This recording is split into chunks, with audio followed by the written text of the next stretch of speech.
Hello, everybody. Welcome to the Left, Right, and Center show. Thanks for joining us tonight. I've been told that my video feed looks like crap. I hope we look pretty good tonight. It depends on, sometimes we're at the whims of the internet here at the apartment, and that just happens sometimes. So, how's everybody doing tonight? Quite good. My last night, I think, without good internet. The nectar of the gods will be delivered to you tomorrow. Yeah, they sent out. We've had a few different construction crews have to come out with some big equipment, trenching and digging holes and running lines and all that. But now I think the actual installers will be here tomorrow. So, real working class men, right? Trump supporters. Working class men, yeah. And based on where I live, they're probably Trump supporters. Right, Ohio. Yeah, I was looking at your polls today. They're looking pretty decent for Trump. If Trump's beating Biden, it's pretty much he's going to win the state, no matter what.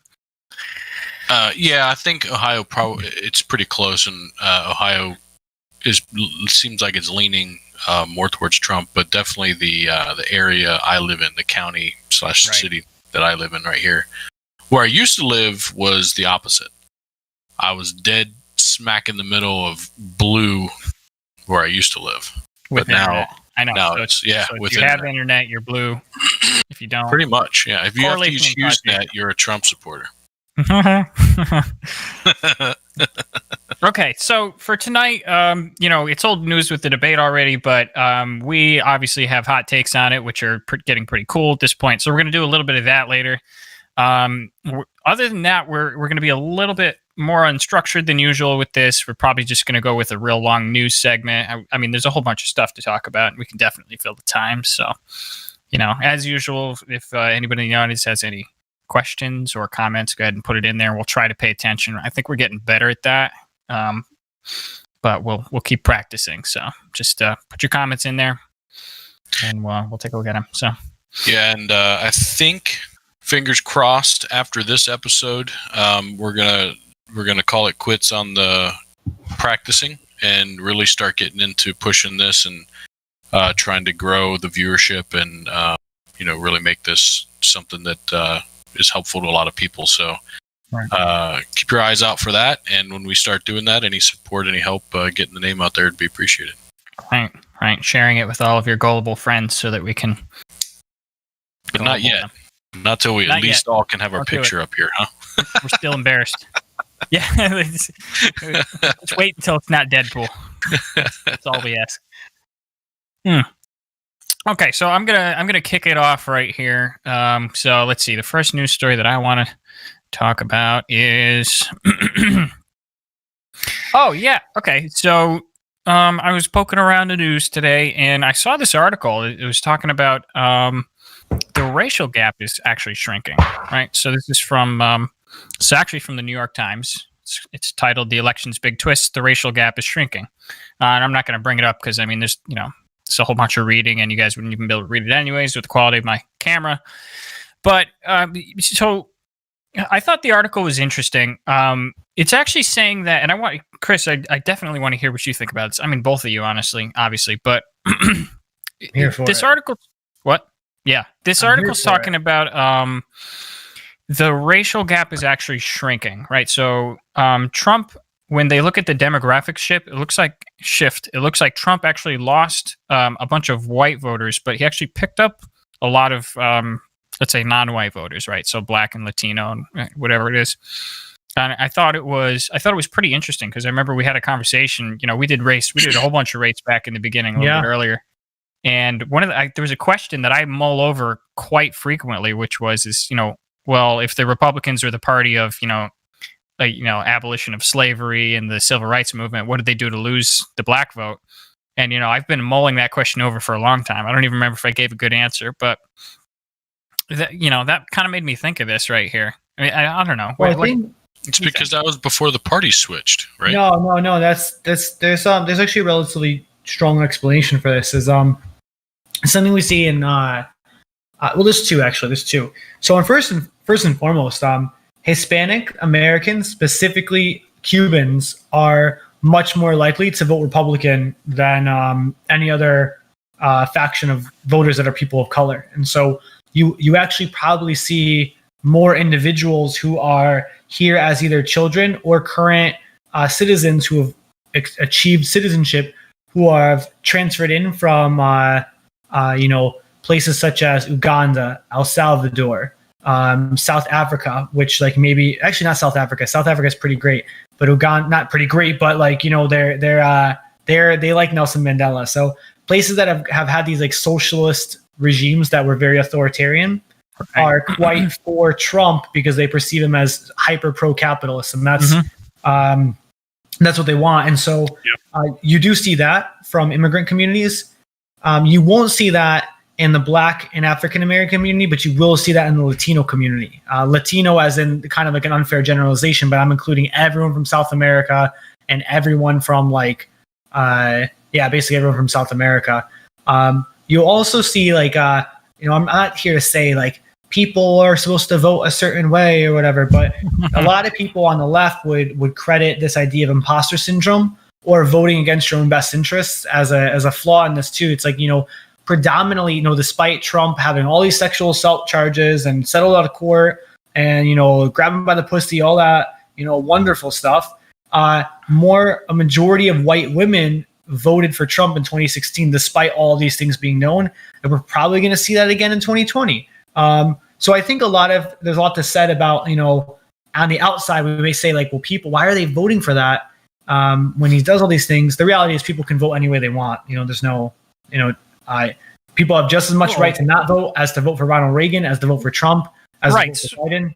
So, but I think at the end of the day, it comes down to they're voting for him because of his policies, right? Not because they're not voting for him because he's a paragon of purity. That's for sure. Yeah. What do you think, Tim? I don't think Ronald Reagan's running. I don't think he's an option. There's a Republican governor who wrote in Ronald Reagan. Yeah.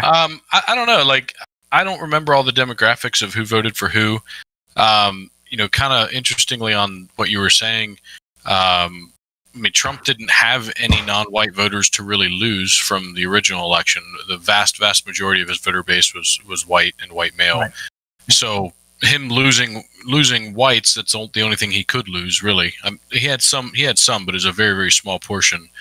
And the data I looked at, and it hasn't been too recent, a couple months ago, I guess, from the polls and stuff, was showing that he really hadn't picked up much in the non-white voter base. So it could be that it's a more recent poll and is more accurate, or it's more recent. So I don't know. I haven't seen it, but send this over to you. Opinions change, over time. It's interesting because I haven't seen much of anything about people that weren't Trump supporters becoming Trump supporters. Well, so you just don't run in the right circles. I've seen a lot of that kind of stuff. Like Tim Pool loves talking about that kind of stuff. Yeah, Tim Pool likes running in circles. Yeah. Well, he is a person. But I like his first name. It is. It's an okay name. It's the world's okayest name. Okay, so I guess I kind of wanted to make one more point with that real quick. So they had a couple interesting paragraphs down in here where they were talking about there was like they put an example in here, right, where they were talking about how like why or the author was kind of confused, right? And so to illustrate his confusion, he talked about, do you guys remember the Democrat governor, Ralph Northam of Virginia, and his blackface debacle or scandal, I should say? Oh, I didn't, but I believe it. Yeah, so Governor Ralph Northam of Virginia, I don't know, it's one of those things, like his yearbook photo from, like 1902 or whatever it was surfaced, and, he was wearing blackface or something like that. Nice. And so there was a huge uproar, but it was interesting because when they polled Black Virginians and white Virginians, Virginians in general, by demographics, Black Virginians cared way less about it than white Virginians did. And so my point was kind of this, and this is a much larger conversation. Over here on the right, we kind of think that the white liberal movement is kind of like a white knight movement, where you're looking to protect a minority that doesn't necessarily want it sometimes. Not all the time, but sometimes. I think there's merit to that. I mean, I saw a meme earlier, and I was trying to find it, but it was like the Tom and Jerry, the Mexican rat, the Mexican mouse. I guess apparently, yeah, I fact checked it. It's legit. He got pulled from a show because of racial insensitivity, but then the Mexican audience were like, "What the hell? What the hell?" He was representative of us, and so there's this weird almost like the Spider-Man meme. It's I'm representation, and it's right. No, you're a stereotype. It's I mean, you're pretty good on cancel culture. So I mean, I got to give you props on that. You're pretty sensible about that. I think that's. But I realize a lot of people on the left are quite cancely. So, well, let's hope they don't come for us. Yeah, I do have a news story. If you'd like, I can. Yeah, let's do it. All right, so I have a couple, but let's do one that I just mentioned just for the fun of it. Oh no, what do you mean? What do you mean I have to do that this way? All right, hang on 1 second. 1 second. While you're pulling it up, I don't have a story, but something I thought would be interesting to just throw out there for those who don't know. I looked it up earlier today. We have 75 million votes in already. Oh my God! What was the total votes for last election? 135 million. Wow. Half the votes are in already? So more than half of the votes from last year that we had last year are in already early voting. We have far eclipsed the early voting that happened last year, I believe. So, the voter turnout, the voter engagement this year seems to be extremely high. I just thought that was an interesting point. Right. And extremely high, correct me if I'm wrong, Chris, but extremely high is supposed to eventually, it starts leaning towards benefiting Democrats, the more the voter turnout is.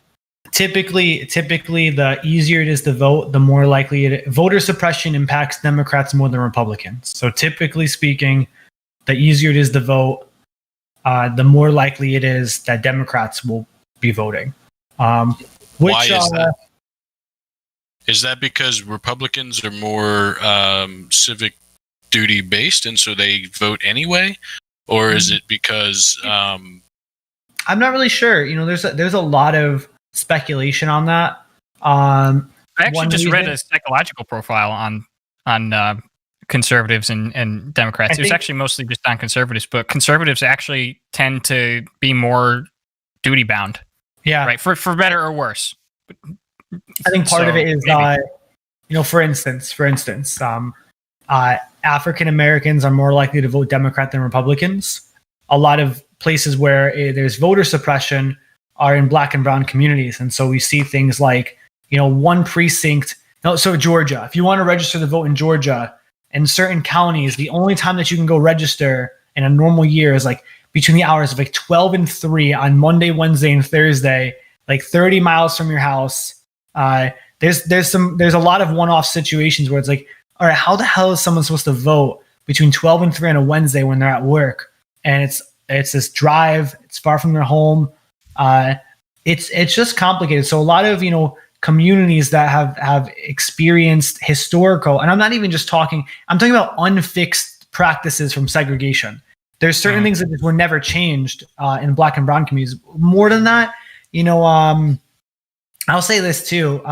Nate, you may not want to hear this, but this is actually something that's relatively accurate. So Republicans have a majority of governorships right now, right? They also have a majority. Almost all governors are Republican. Almost all state general assemblies or state legislatures are Republican majority. And that's a fact. Those institutions are who gerrymanders. So for the past 14, 15 years, the institutions that draw the gerrymandering lines or get to control where precincts are have been Republican. And so what are they going to do? They're going to make positions that favor Republicans. Right here in Connecticut, simple example. In 2016, Aaron Stewart, a Republican, who I actually respect, I want to say that. We had a sign on our front lawn that said Democrats for Stewart. I actually respect Aaron Stewart. This is a situation I strongly disagree with her on. There is a precinct surrounding low-income housing, low-income apartments, and a senior center, all who have historically voted Democrat, all who have difficulty driving, as you can imagine, low income, old people, and they shut down the precinct before the 2016 election. And lo and behold, those people didn't vote. So the harder it is to vote, the more likely it is people to not vote. So explain. I understand what gerrymandering is, and I kind of get the basis behind it, but just confirm for me: is voting for those things, the governorship and all that, is it similar to the Electoral College where you have precincts and whoever had the majority in that precinct gets that precinct's vote, and then you tally up all the different ones? Or states just majority rules basically, but governors, pure democracy. yeah. Okay. So then, how does gerrymandering affect the result? I was a bit misspoken. It's more that governors and mayors have a lot of control on electoral proceedings, such as like where precincts are going to be. So, Chris, maybe I misheard you. We gotta clean something up because your fundamental premise there was that there was more Democrat or more Republican governors. I just Googled it. As of 2020, there's 26 Republican and 24 Democrats holding snap. governor that's more. offices in the states. That's more. He's not lying. No, right, by one. It used to be more than that. It was. You said 26 and 24. That's 2, math boy. The midterms flipped some of them. Before that, it was a little bit higher. Gotcha. Right, and they did that despite gerrymandering. Like, I don't like. Yeah. I mean, nobody likes the idea of gerrymandering. For the record, nobody likes it. But I mean, we talked about it briefly. It's really hard to come up with a nonpartisan solution. It might almost be impossible. I'd like to understand it better though, because if it's purely a popular vote, what does it matter what precinct you're in? So I misspoke on the gerrymandering, but the precinct thing is solid. Precincts are basically where you cast your ballot in your local neighborhood. So if precincts, so if you have to drive really far, you're less likely to vote or something. 100%. No, really, you are less likely to vote. So that's really what the gerrymandering is about. Is people even go out and vote? It's about capturing the demographics as they lay. Misspoke on gerrymandering. It is true, Well, no, I understand that, but gerrymandering outside of this particular topic of governors, gerrymandering is still an issue. And is gerrymandering only an issue in voting situations? Yeah, where you have an electoral type thing, where you win a section area. Okay. Gerrymandering matters it matters for the federal level and the state level, but it is a pure democracy by voter area. So like, if you carve out a freaking like shark, right. Yeah. The outline of a shark for whatever reason, right? Everybody in the outline of the octopus voting district, whoever wins the majority gets that, that seat. But those who are in charge do choose where those are drawn. But those, aside from that, the point that I was making is like those who are also, which I most spoke on, I apologize, but those who are in charge of gerrymandering are also in charge of voting procedures as a whole. Like, what do you need to vote? When do you need to register by? Is there same-day voter registration? Is there, what's it called? How many precincts are there? How many hours are the precincts open for? Like, these types of things all matter. And the harder it is, this is just the fact of it is, the harder it is to vote, the less likely it is for people to vote. And this, for whatever reason, it impacts Democrats more than Republicans. Yeah. So, I mean, the question always becomes how hard is hard and what is reasonable, and that always becomes the question. And the problem is that, and this, and we all kind of know this, is that, so it can be partisan either way. Like, it's seen as a really good thing to encourage voting. So maybe you just want to stack a whole bunch of a voting booth on every corner, right? But then you have to pay for that, and then additionally, that will be seen as a partisan move because we know it affects Democrats, right? So it's like, there's no nonpartisan way to solve this. I think there is, though. I mean, I think, before I ever knew that voting, and this is a relatively new, like, mainstream thing that people are talking about past six to 8 months, like, especially because of COVID, like, oh shit, it's easier to vote. Easier to vote in terms of mail-in ballots. Actually looking like it's gonna be a little bit harder because some states might just invalidate mail-in ballots that are counted. Yeah, I saw that. How much, $1 million? It's pretty bad. It's I think that's pretty awful. I mean, it's not like we didn't talk about this until like a week ago, right? No one mentioned, President Trump wasn't tweeting 2 months ago that mail-in ballots counted after the third will be invalidated. Now all of a sudden we're at the deadline of votes to be mailed in. Counted? Yeah. Can you bring that up? I know it's like we have yet to actually get what you have up on your screen. Sure. I saw a little something about that, and I didn't quite catch it. So not counted? Is it passed? that were sent after the 3rd, or No. If it was received after the 3rd, that's what he tweeted explicitly. So They changed it. It used to be it had to be postmarked by then. Yep. So in 30 states, it has to be received by the 3rd under normal circumstances. Not just postmarked, but received. In 20 other states, it needs to be postmarked by the 3rd, but it can be received up to 5 days after. And I think this isn't new. This has been that way in those states for some time. It has been, but I think there was this sentiment that people, I think everybody in this room believed that, if you mailed in by the 3rd, you're good to go because of COVID. And now all of a sudden it's like, wait a minute, no. And Trump has explicitly said, federally, he's like, once election day's over, it should be totally over. And technically he can kind of do that. It would go to the Supreme Court, but yeah, pretty bad. I think that's ultimate voter suppression. I mean, that impacts Republicans and Democrats. It probably impacts Democrats a bit more, but pretty lame. Are we sure about that? I mean, maybe. Yeah, maybe. You know what? It just sucks because we can't just, on all of these, it's so funny. With all of these issues, like, we can't just decide on one thing because it always, there's always going to be pushback from the person that whatever this seemingly neutral standard is going to hurt more. You know what I'm saying? Like it is so for example, on the one that you were just talking about, like more access to voting, everybody generally kind of likes, but it kind of helps Democrats more, so Republicans are going to oppose it. And then this thing right here, it seems like a pretty reasonable thing to make a cutoff date, right? Like November 3rd we should know who the president is by the end of like November 3rd or 4th. So it's kind of reasonable, but at the same time, it hurts Democrats more, so they're going to fight that really hard. And it's like, there's like no way to like nonpartisanly come up with these things because nobody's going to want to concede that ground because it's going to result in them losing. I think it's fair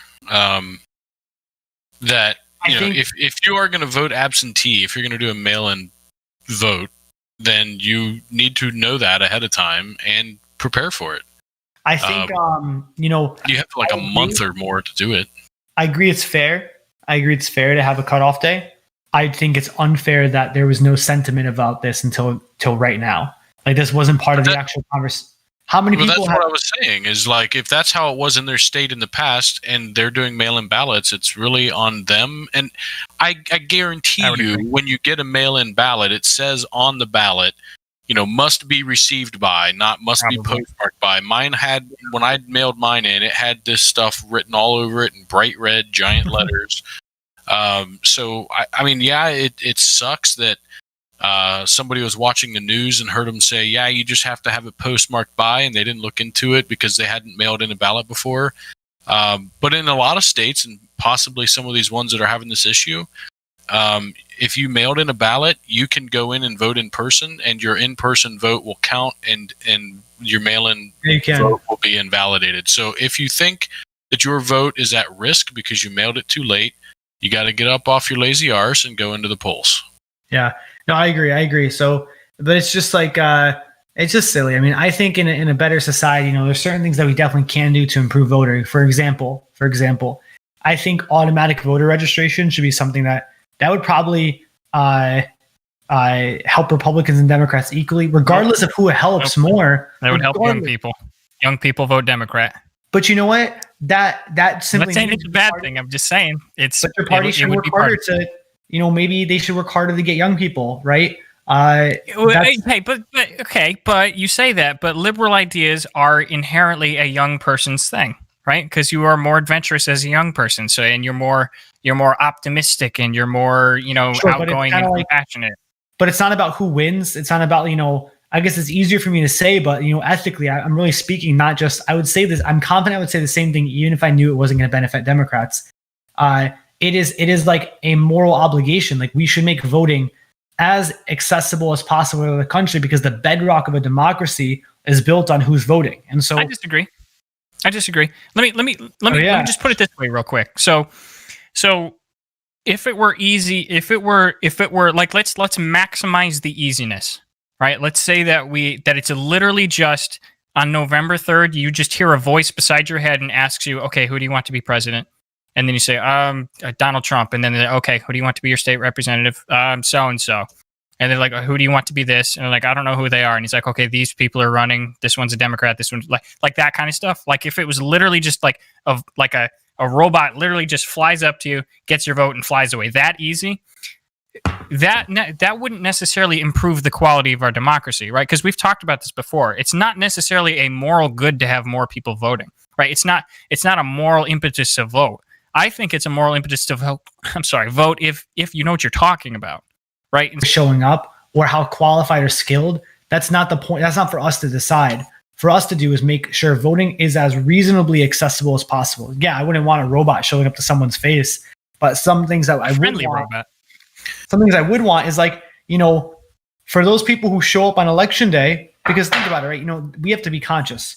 The 3 of us, 4 of us, we are politically in tune more than the average citizen by sheer nature of us having this podcast.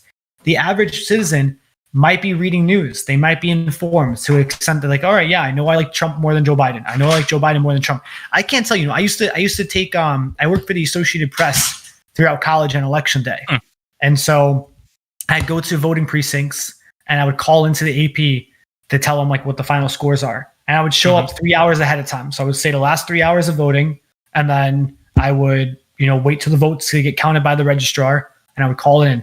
I can't tell you how many times, this is anecdotal, but again, I can't tell you how many times that both Republicans and Democrats would show up in this one little freaking town of Prospect, Connecticut, and not know that they weren't registered to vote because they registered, but they did it like incorrectly, like it was a primary and they weren't in the right party, or like it was a whole slew of other reasons. They were in the wrong precinct, right? Because it's a small town with like overlap. So what I'm saying is we should be getting rid of those obstacles. We should say same day voter registration. I'm all for photo ID. You should have a photo ID to vote. You should also have same day voter registration. According to some, that's racial to say. You should have a state or photo ID. For me, I think what I differentiate from the left is that when I say photo ID, I mean any photo ID, like your college ID. What a lot of people believe in, that's a little bit further moderate or right, is they want like a state issued government ID. No, I think that's a bit of a straw man. We just care about making sure that people are who they say are. But that to the point is, I think that if you're going to require an ID, you should require an ID that has some strength behind it. I mean, yeah, well, college IDs do. It's basically you have to bring a birth certificate. I can print off a college ID. Yeah, but you needed to have what? No, you can't. They're pretty official. They have like lamination and they're shiny and. Yeah, I know that, but you're going to tell me that a polling station is going to train all of the people at the polling station what every single college ID is going to look like?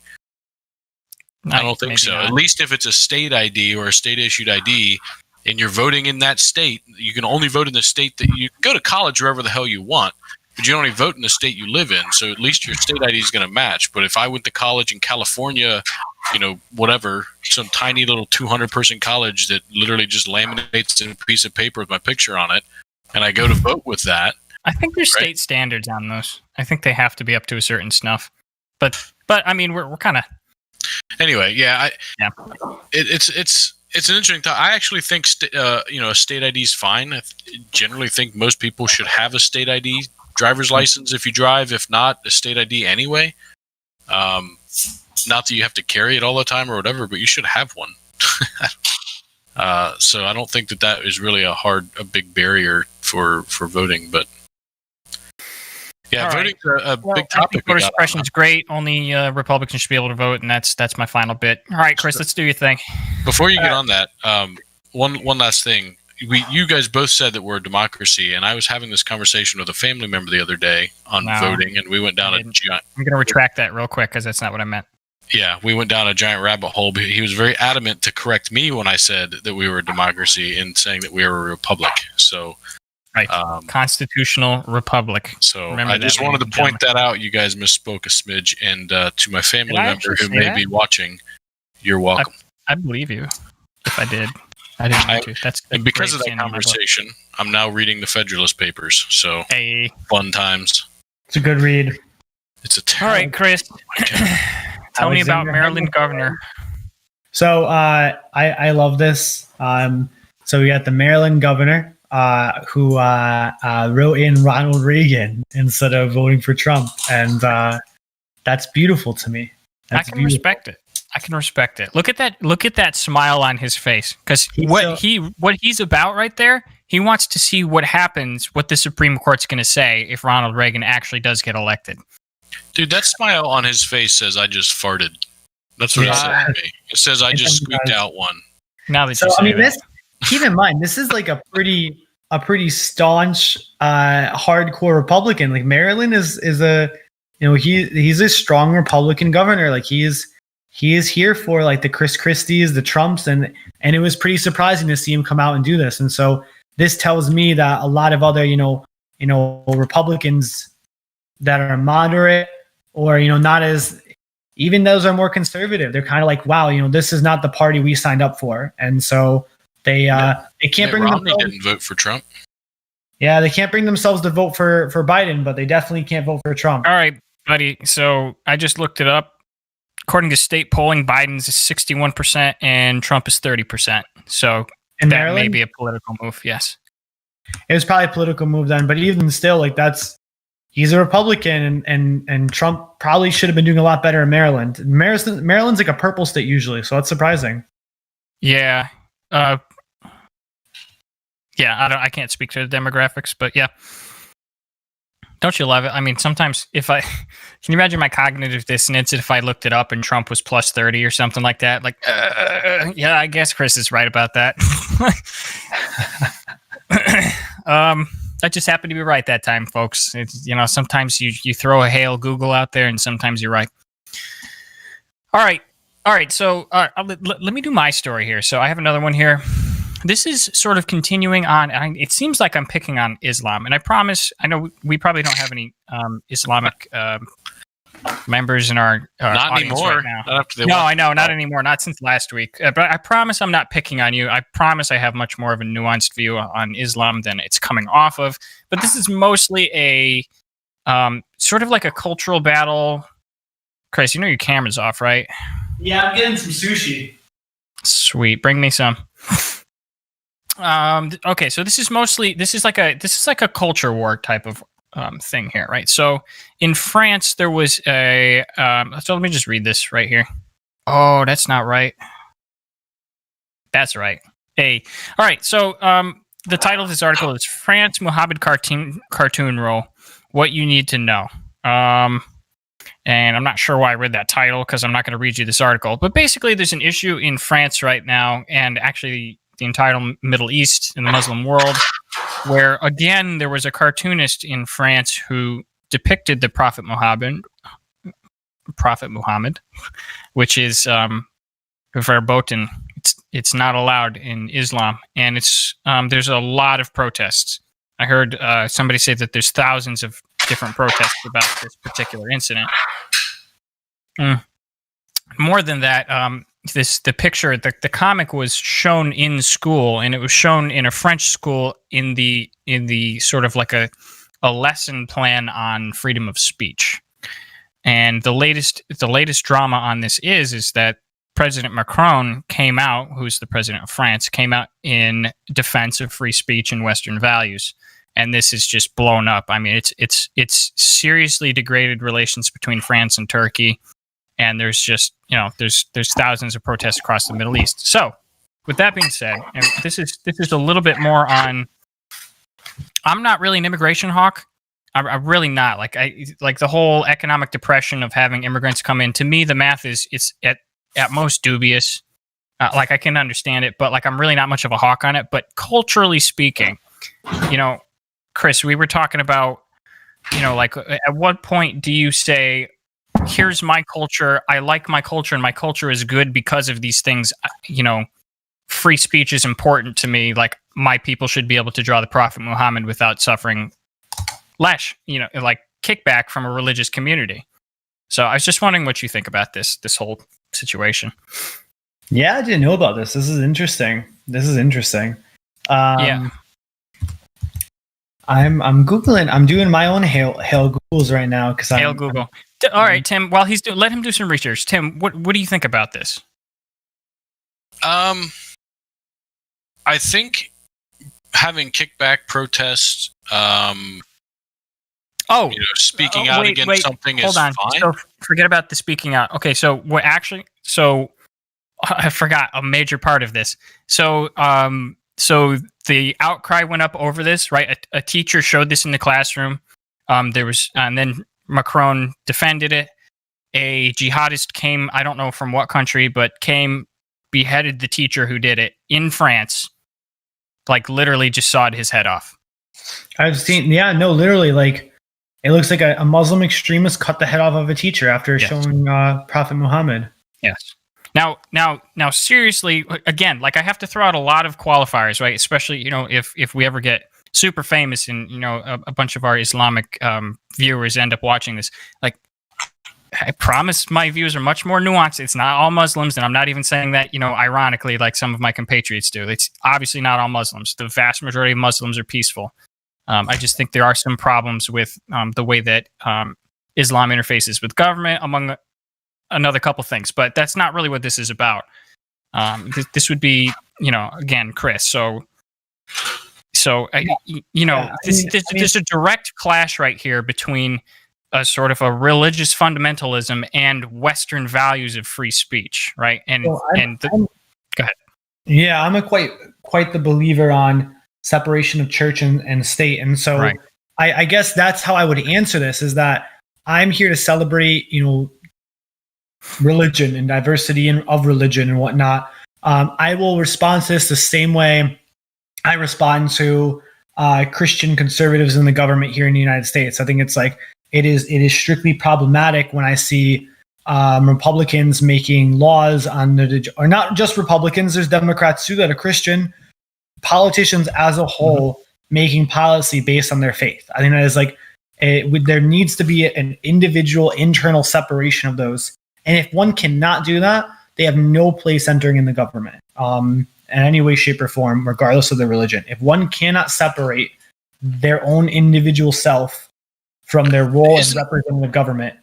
Isn't that what I mean? The people that are religious find that their morals aligned with their religion, and that's the morals that they would find valuable and would like the country to have, right? Like, yeah, it's that's not necessarily that they're So I mean, separating away your religious morals or like your point of view that your religion has instilled in you.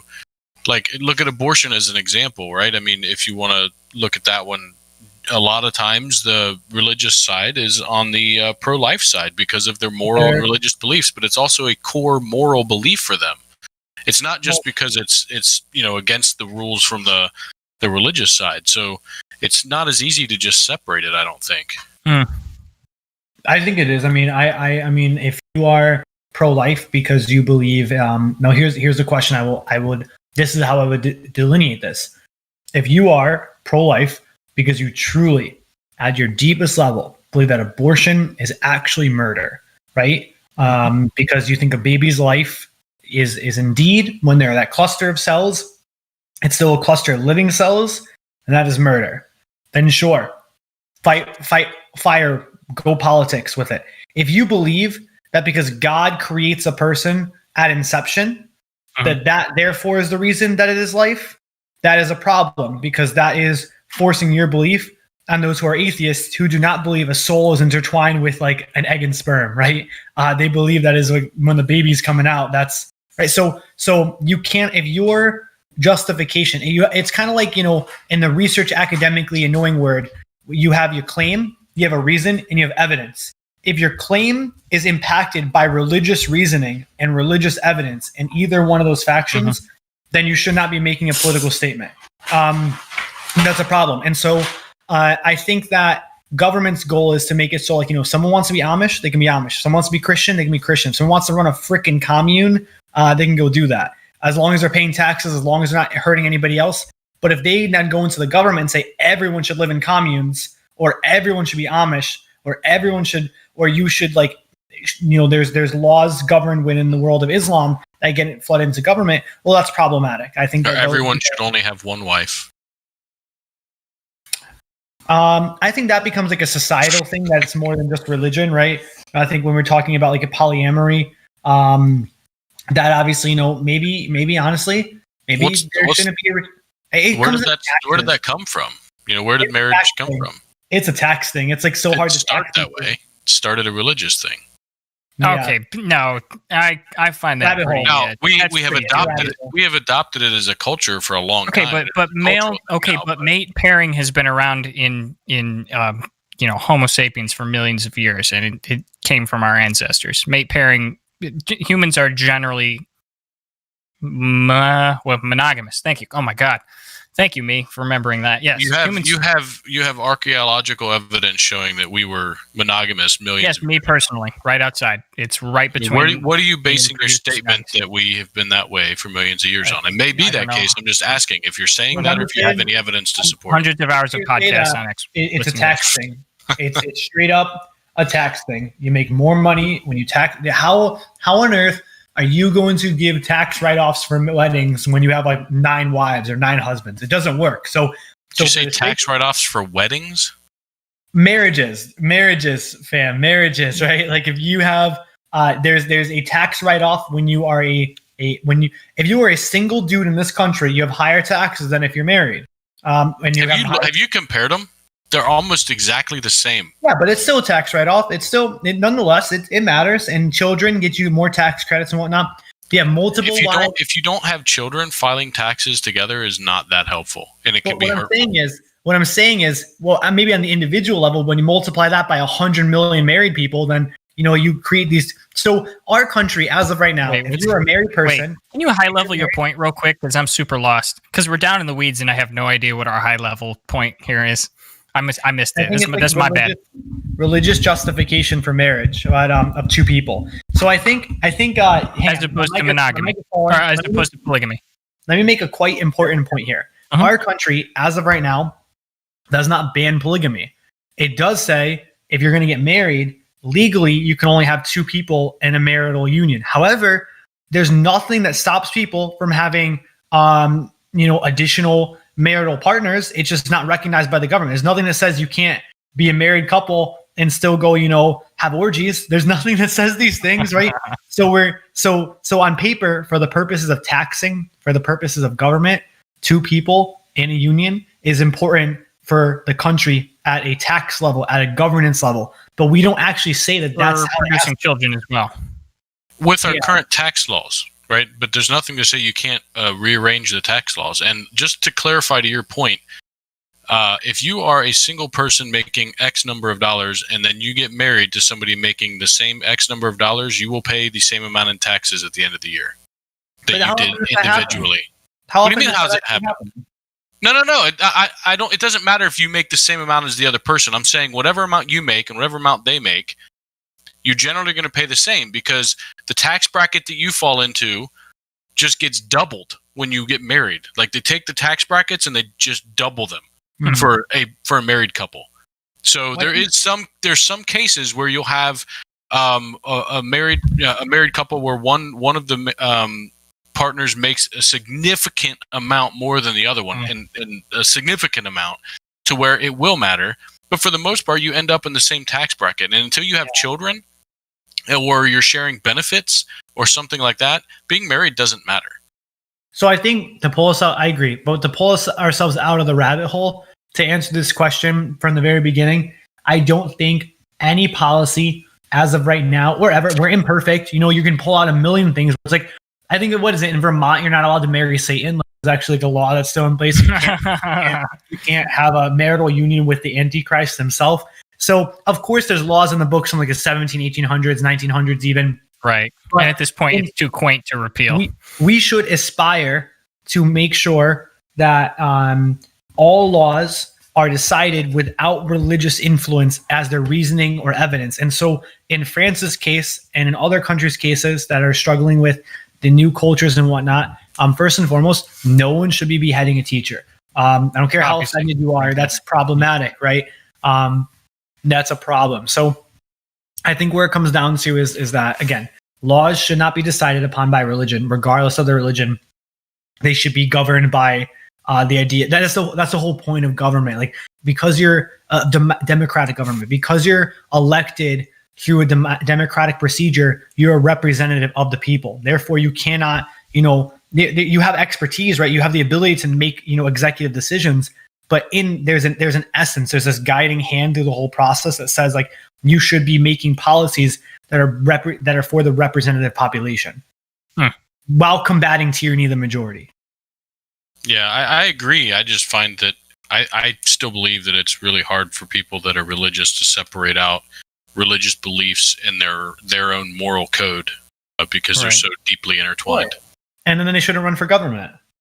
And that's fine. See, we do disagree, but we'll get into that. We'll do a religion podcast some point when we go back through all of our episodes and say, hey, we said we would do this episode 10 episodes ago. Let's do it. So we'll do that one. Okay, so that was me, right? Yeah, we were talking about the France issue. So, all right, what do you guys have? You guys have something else?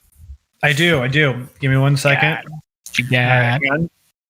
It's sometimes it lets me just like throw it right in, and sometimes I have to like right now I have to actually upload it. So just give me one quick second. It's gonna take ready 3. Are you gonna talk about the one you posted in chat, Nate? I'm not. You can bring it up if you want to. Okay. Yeah, I just thought it was kind of long, and we might not be like we can't read the whole thing to people, so it's not really. I don't know. Yeah. All right, what you got? Okay, there? so this one is so basically 20 former U.S. attorneys, all of them Republican, on Tuesday publicly called President Trump a threat to the rule of law in our country and urged that he be replaced in November with his Democratic opponent. The president has clearly conveyed that he expects his Justice Department appointees and prosecutors to serve his personal political interests. They accuse Trump of taking action against those who have stood up for the interests of justice. The letter, signed by prosecutors appointed by every GOP president from Eisenhower to Trump, is the late. So I'm going to assume that even some of Trump's appointees have signed this, but that I might be misreading. It might just be a poor journalistic. Eisenhower to Trump. It might just be like maybe Eisenhower, including up to Bush. Is the latest instance of Republicans backing Biden. So I think that's pretty. I don't know, Nate. What do you think about that? Like, we literally have like top. I think Republican minds. This probably got really triggered on them when Trump was trying to have the DOJ defend his rape case that's going on right now. That just got ruled that the DOJ is not allowed to defend him. I don't know when it's in the last couple of days. I think I saw that article come out, but he was trying to have the government defend him rather than having to defend himself personally on that case. Aside from this too, just want to say this is a back-to-back article with the fact that it's come out that Trump has received through hotel costs, literally used the government to purchase wine from his own. You're not supposed to use government money to buy alcohol. He has made over $1.7 million by having Secret Service, other individuals stay at his properties, and on only 12 cases so far that we know of were they accurate to what Eric Trump said at prorated costs. Only 12 cases of Ethel-wide information shows that they were buying hotel rooms at less than actual at only at only breaking even. So there's always a huge profit. So I don't know. There was an article that came out. This is a couple weeks ago. I meant to bring it up on here, but I think we just got busy. Where it was talking about how his hotels and like Mar-a-Lago and some of the other places where they've been holding rallies and other things from the GOP fundraisers, that personally Trump's properties and himself have taken in over $8 million from his supporters and from everybody that's been donating to his campaign. The dude's not a man of the people. He's a man of himself. I disagree. I think he is the man for the people. He's 100%. Let me. So we're kind of pivoting here. I want to address the original thing. I actually do have a decent answer to it, and it's actually more conversational than defensive. I have been in the last couple of weeks, I've actually come up with maybe about a month now. I've been really seriously considering what I've brought up on air a couple times, which is that both parties are responsible for all they need to do is capture 51% of the electorate, right? That's their entire job. And that sometimes we see massive political shiftings, right? Like, for example, the so-called, Great Flip or whatever it was, or like whenever in the Civil War when two parties split down the middle and then reformed into two different parties. Like political movements happen in this country, once every 50 to 100 years or something like that.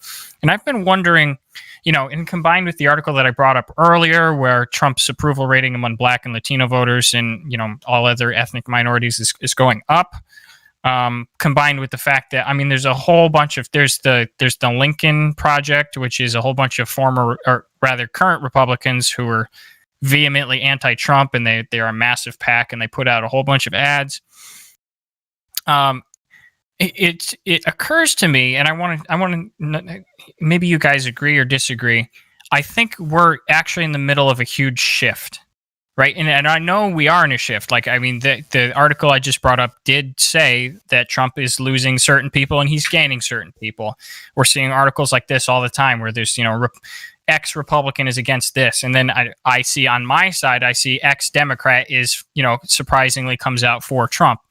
And I think because Trump is not your typical conservative, and I think because he's aligned the party more around populism and that he's different than the party was, I think there's an actual shift, right? And I'm not going to say whether or not it's an even shift where Trump loses some and gains the exact amount in the other way, and so it's just literally people switching parties. That could be, but I do believe that the driving core between the two parties is changing. What defines a Democrat and what defines a Republican is changing. Without a doubt. You're definitely not the party of John McCain anymore. For sure. Yeah, and those were maybe golden days. So I think a lot of those moderate Republicans who would have been not even moderate but further right Republicans are going to the Democratic side. I think and then populist leftists who those weird undecided voters. I'm talking about the 40, 50-year-old people who are like, yeah, I really like Bernie Sanders and I really like Trump. I think they're switching to Trump right now. Right. But I think the Democrat Party is becoming the party of more. I'm not saying this in a condescending way, but I think that the Democratic Party is becoming the party of those who are more like highly educated, those who are by demographic. You are correct. Yeah. I think that's something that I'm not saying that because, again, I don't think college degrees mean that you're like a golden person. I don't think college degree associates with that, but I think that's what the Democratic Party is becoming. And so you have a lot of Republicans who are like these 20 prosecutors who want to, I would say the Republican Party used to be a party of intellectuals, and I feel like you are now losing that edge of the party.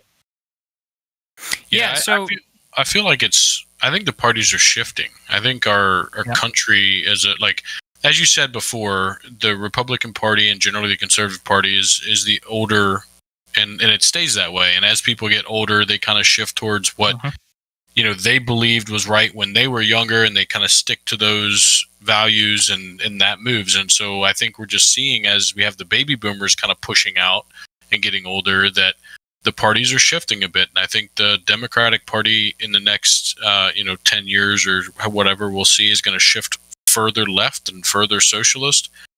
And the Republican Party is probably going to shift over to take over what is now considered the moderate center. And I think the far right's going to continue to fade kind of off a bit. And that's partly what we were seeing, and what you've talked about before, Nate, is why we had Trump become president, right? You're like, the Republicans felt like they were never going to win again, and that they had to do something, and he was the one to break that mold, right? So I think that we're probably kind of at the beginning of one of these shifts. So I disagree. I agree, but I also partially disagree. I think that while yes, a portion of the Democratic Party is becoming more left, like we have Ocasio-Cortez, that's one House member out of like 233. You also to keep in mind, Democrats are also, we're absorbing. Is Bernie not left? Bernie's one senator out of right. I'm just saying, there's not just one, and it's becoming a louder voice in the Democratic Party year after year. But I also think at the end of the day, Democrats and Republicans both want to get elected, and leftists aren't going to get elected at federal levels. And so I think at the same time that yes, the Democratic Party is the reality is our government is basically a coalition government of two parties made up of like many sub-parties. And so, whereas, yes, the Democrats have a sub-party of leftists, we also, I think, are going to be absorbing the Republicans, the intellectual Republicans who are disenfranchised by the populist movement and the Tea Party movement. So I think that, yes, at the same time, we're going to see, more left politicians. We're also going to see more strongly moderate people join the Democratic Party. So I think it's going to balance out. I think, those Lincoln Project Republicans are probably going to they're basically Democrats at this point. They're the strong moderate Democrats that, are fiscally right. They're strong fiscal conservatives that want to give oil companies tax breaks, but also like want the LGBTQ community to have guns, but we also want gay marriage to be federal, right? That's who I'm. But they're doing it in like a suit and tie, right? It's very different than the yeehaw American like libertarian. Yeah. So another way to put that is we actually. Generally, the perception on the right is there's all of these defectors at the top level, all of these polished diplomats and all these attorneys and whatever they are that are, sort of like switching parties and being loud about it. The general perception is that good riddance. Like these, to us, we think they're like, those are the swamp creatures that Trump wanted to get rid of. And like he came in like a bull in a china shop, and for better or for worse, those people got offended about it and good riddance. We didn't need them anyways. They were like we put them up there with what we think Joe Biden is as far as like low levels of corruption, like soft corruption, like not actually against the law, but like getting sweet deals, like all like career politicians that we just don't care about, like get them out of here, that kind of stuff. It's probably not accurate, but that is the general sentiment on the right. Well, generally a bull in a china shop is the worst, not the better. And interestingly, you're talking about soft level of corruption with Joe. That kind of gets into that article I was asking you about, because I thought it was funny that you said that article was so great, but in multiple places in it, he basically says Trump is more corrupt than Joe. So right, I didn't like that was kind of my point is that this guy was coming at it from a somewhat centrist and somewhat down the middle line. Now I looked at his article history. He seems to be, for the New York Times, far right, but he seems to be generally center right. So I thought it was probably a pretty decent article.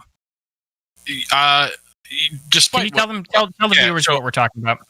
So the article that he sent out, maybe 20 minutes before the podcast started or something. So Chris probably hadn't had a chance to see it, and I read through it real quick once, but it was at the New York Times. It was an opinion piece. Yep. I don't remember the guy's name, but anyway, he was talking about the Hunter Biden laptop story from kind of a different perspective, and that he really wasn't talking much about the Hunter Biden laptop data, Joe Biden collusion thing. He was just talking about all of the ways that it's showing truths about our country. He said he made 3 points. One was that the Twitter ban was basically BS and shouldn't have happened, and there's no excuse. 2, that it shows that media still has a massive amount of power in this country. The big media, whereas the general talk is that because of the internet and all of the smaller outlets that the big media is losing power, and his argument is that's not true.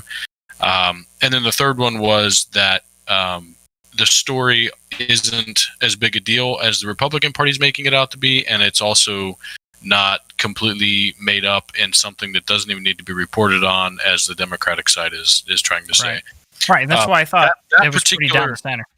Well, that one particular point I don't disagree with at all. As we've talked before, I'm generally of the mindset that as long as it's factual, let's talk about it. Regardless of if it ends up being, a big deal or not, it's information, and I don't ever have a problem with information being out. Right. But on a couple of the really big one I had an issue with was a Twitter ban thing, in that he was saying, he was trying to talk about how that was such a politically driven thing, and that it's obvious that all of these large social media sites like Twitter and stuff are, doing these things politically. But he didn't even comment on why Twitter said that they took this down originally, which was, and he even says in his article, he's like, there is no policy that could make sense for why they took this down. And the policy that they used to explain why they took it down originally makes 100% sense. Which one? Their policy is they will not allow hacked material and hacked information to be on their site and spread publicly. And so this article had a PDF of what they thought was a hacked email from Hunter Biden showing his email address and the other person's address on it. So Okay, they took but it down. we talked about that. It's not hacked. And like, they they have don't- since stopped banning it. Correct. But But the what you're telling me is they have however many people sitting there. These stories come through. Somebody sees it. They read through it real quick, and they say, "Oh, that looks like hacked piece of information," and they ban it. Right? Like that's what happened. Not, "Oh God, this is going to hurt Joe Biden. I need to ban it." But regardless, that's what I believe. But regardless of if that's truly what happened or not, if he's really being centrist and he's really a good journalist, he would have at least said, "Hey, this is what they said. I don't believe that." He actually said there's no policy that could even make sense, and to me, that makes right 100% because the hacked one doesn't make sense. Like It does. Twitter, no, Jack Dorsey admitted it doesn't make sense. After He more said we did that information wrong. came out. Yeah, Say what? after more information came out, and even still, No, with the no, information that was no. out, The it's information fine. that came out at the time did not indicate that it was hacked material. The article itself said this is how we got the information, and you cannot draw hacked material from this in the information that the New York Times put out. The person that banned it obviously did, or in my opinion, obviously did. Right, and so the big issue is how do they have that much power for what you're saying is a low level person, and I think is a medium level manager? Why does Twitter have that much Could power have been Jack over the Dorsey for all I care. I don't know Yeah. who. Well, obviously it wasn't, but it was very likely a middle to high level manager, right? Because they're banning the New York Times. Right, I'm sorry, not the New York Times, the New York Post. Right, that's a big deal. That gets into his second point, though, which is media managers, owners of media corporations have always had that amount of power. But they're not media, and they have protections that the media doesn't. The media cannot report on something if they want to, right? In this case, if you think of it like they're not allowing this report to go through their system, Okay, well, but- if somebody brings something to Fox News that shows that Trump Yep. actually did rape this different, lady, as an example, they cannot report on it. That's different. You're They correct. that They have power. Yes, they have discretion, and they're freaking abusing it right now. But that's not the point. The point is that this would be more akin to the New York. Let's say the New York Post has 3 different companies that print their newspapers, and then one of them says, "You know what? This is bullshit. We're not printing this." That would be more akin to this, right? Because Twitter is the means of distribution of the story. So you're telling me that you're against a company being able to refuse to provide their services to another company? Tim, I'm Is against. that what I just heard? Mr. Free Market. Well, it turns out I'm not 100% free market, Tim. You know, there's a whole bunch of things that I'm not totally free market. So on. if a company has made an agreement with the New York Times that, hey, yeah, we're going to be the printing press for you, and then they see a story come across that they don't agree with, and they decide, hey, you know what, we're not going to print your newspaper anymore. That's not okay? That's not okay. No, it's not. So it's not just that, because my parallel isn't perfect, right? Twitter is the distribution, one of the largest distribution networks of information in the country, behind Google and Facebook, right? And them deciding that they can throttle the story right on the eve of an election, which was supposed to be, you know, it didn't even make sense. It does. I know you don't believe me, but it's not even close It's not to about making believing sense. you. It's about disagreeing with you. It's not a you're factually right and I'm factually wrong and I don't just believe you. But It's I am factually right. That is not hacked material. They should not have I struck agree that with down. you. And And, they have- and I agree with you that they shouldn't have, but to say that they did it for political reasons is not a fact. We That know is that your- they did. that is your Well, belief. we know by No, that is your contrast, belief. right? So stories that My they let belief is through that contrast. it got stopped because they actually felt like it violated their policy. But it's just so not true on its face. That's not hacked material by the longest, loosest stress of the word hacked. Really, like if you're someone looking through this and you see that there's somebody's email that they did not volunteer to have released with their email information on it and somebody else's email information, that isn't release of personal information. Okay, that's that personal fits into information. that. That's not hacked Yeah. information. That's Right, a but better that's what argument. the whole point of that is about. It's not about hacked No. information. No. It is. That's Go read the two policy. that's two separate policies. It's- one policy regards hacked material and the other one regards personal information. I am more sympathetic to the personal information policy than I am the hacked material policy. They're both related, and that's why it got blocked. In my opinion, your opinion is It's they not did opinion. it. I read on this. They blocked I've it read because on of the it hacked too. material policy. I've read on it too, and the sites that I read said it wasn't. I mean, again, you're acting like your sources are factual and everybody else is wrong, and that's not the case. This is a speculation thing. It's not about Exactly. believing you. Was that Chris? Yeah, I watched at least the opening statements of this morning's like Senate hearing, and I read recaps on the rest of it because it was just one of those things where I was like, yeah, this is too prolonged, so I'm not gonna read the recaps They're because pretty it's boring. nothing- It's mostly There's nothing campaign speeches. You know what I'm saying? Yeah, they're all wild. But no, I mean, bipartisan agreement that I believe it's statute 230 of some odd Section 230. bill. Yeah, it's basically allows unlimited immunity for tech companies such as Google, Facebook, Twitter, if MySpace Right. was still around, to censor information. And bipartisan agreement is that, you know what, maybe that's too far. So some of the things, and Jack Dorsey was pretty much explicit, like, yeah, we were totally wrong to like He was. shut down the New York Post's Twitter. That was an incorrect move, and that was Twitter was the only one that went that far. Mark Zuckerberg wasn't really attacked. He just kind of added like a fact check on it, like, hey, here's a few other articles that are talking about this. That's fair game. Google didn't do anything. Google just kind of like has their algorithms that run whatever shows up. And so I think Yeah, but they that- tweak those algorithms. I don't know if they did it in this case, but I have a few incidents of them actually tweaking. And well, one of the things that they're going to be doing is explicitly, moving forward from this is I think we have to be conscious of, like, maybe right now we have these like polished leaders that, aren't great people, but aren't like, we don't know how they are character wise, but Mark Zuckerberg. Hey, you still have your meme up in front of your face, by the way. Oh yeah, I know. I have another one coming up anyways, but I'll leave it there for a second. But there's Mark Zuckerberg, Jack Dorsey, these individuals, for the most part, I think have relative trust from the people. Like, it's like, yeah, I don't care that Jack Dorsey runs Twitter, but what happens when like a populist runs Twitter? What happens when a socialist, a hardcore socialist, runs Twitter, right? Okay, but people on the right already have a problem with him. He is a leftist. Right? So, but what happens when it gets more extreme, right? So, and obviously people are always going to have their beliefs, their companies, they're allowed to do that, but there's something to be said about unlimited immunity. So I was listening to the hearings, and some of the things that they want to do about this, which I'm pretty much in favor of, is first and foremost, they are going to create an option for you to decide what algorithm is sifting your information.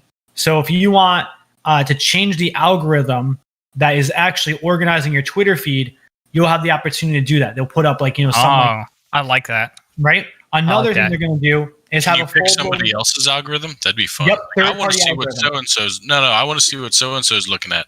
You can't do that, but I want Drake's algorithm. Give me Drake's algorithm. they will open it up to third-party algorithms. And so another thing that they're going to be doing is having a transparency board of like, whenever there's a censorship decision at a high level, here's the reality: tens of thousands of people are employed to do content moderating, to get rid of hate speech, to get rid of like explicit. So we can't possibly have access to all that information. But the high level things, when they're deciding, to fact check Trump's tweet, there should be like minutes taken for how that was decided and then released. Like we should have. We can- okay, so- No, But you we don't can need have- to take that long. You need to look at it and say Trump tweeted it.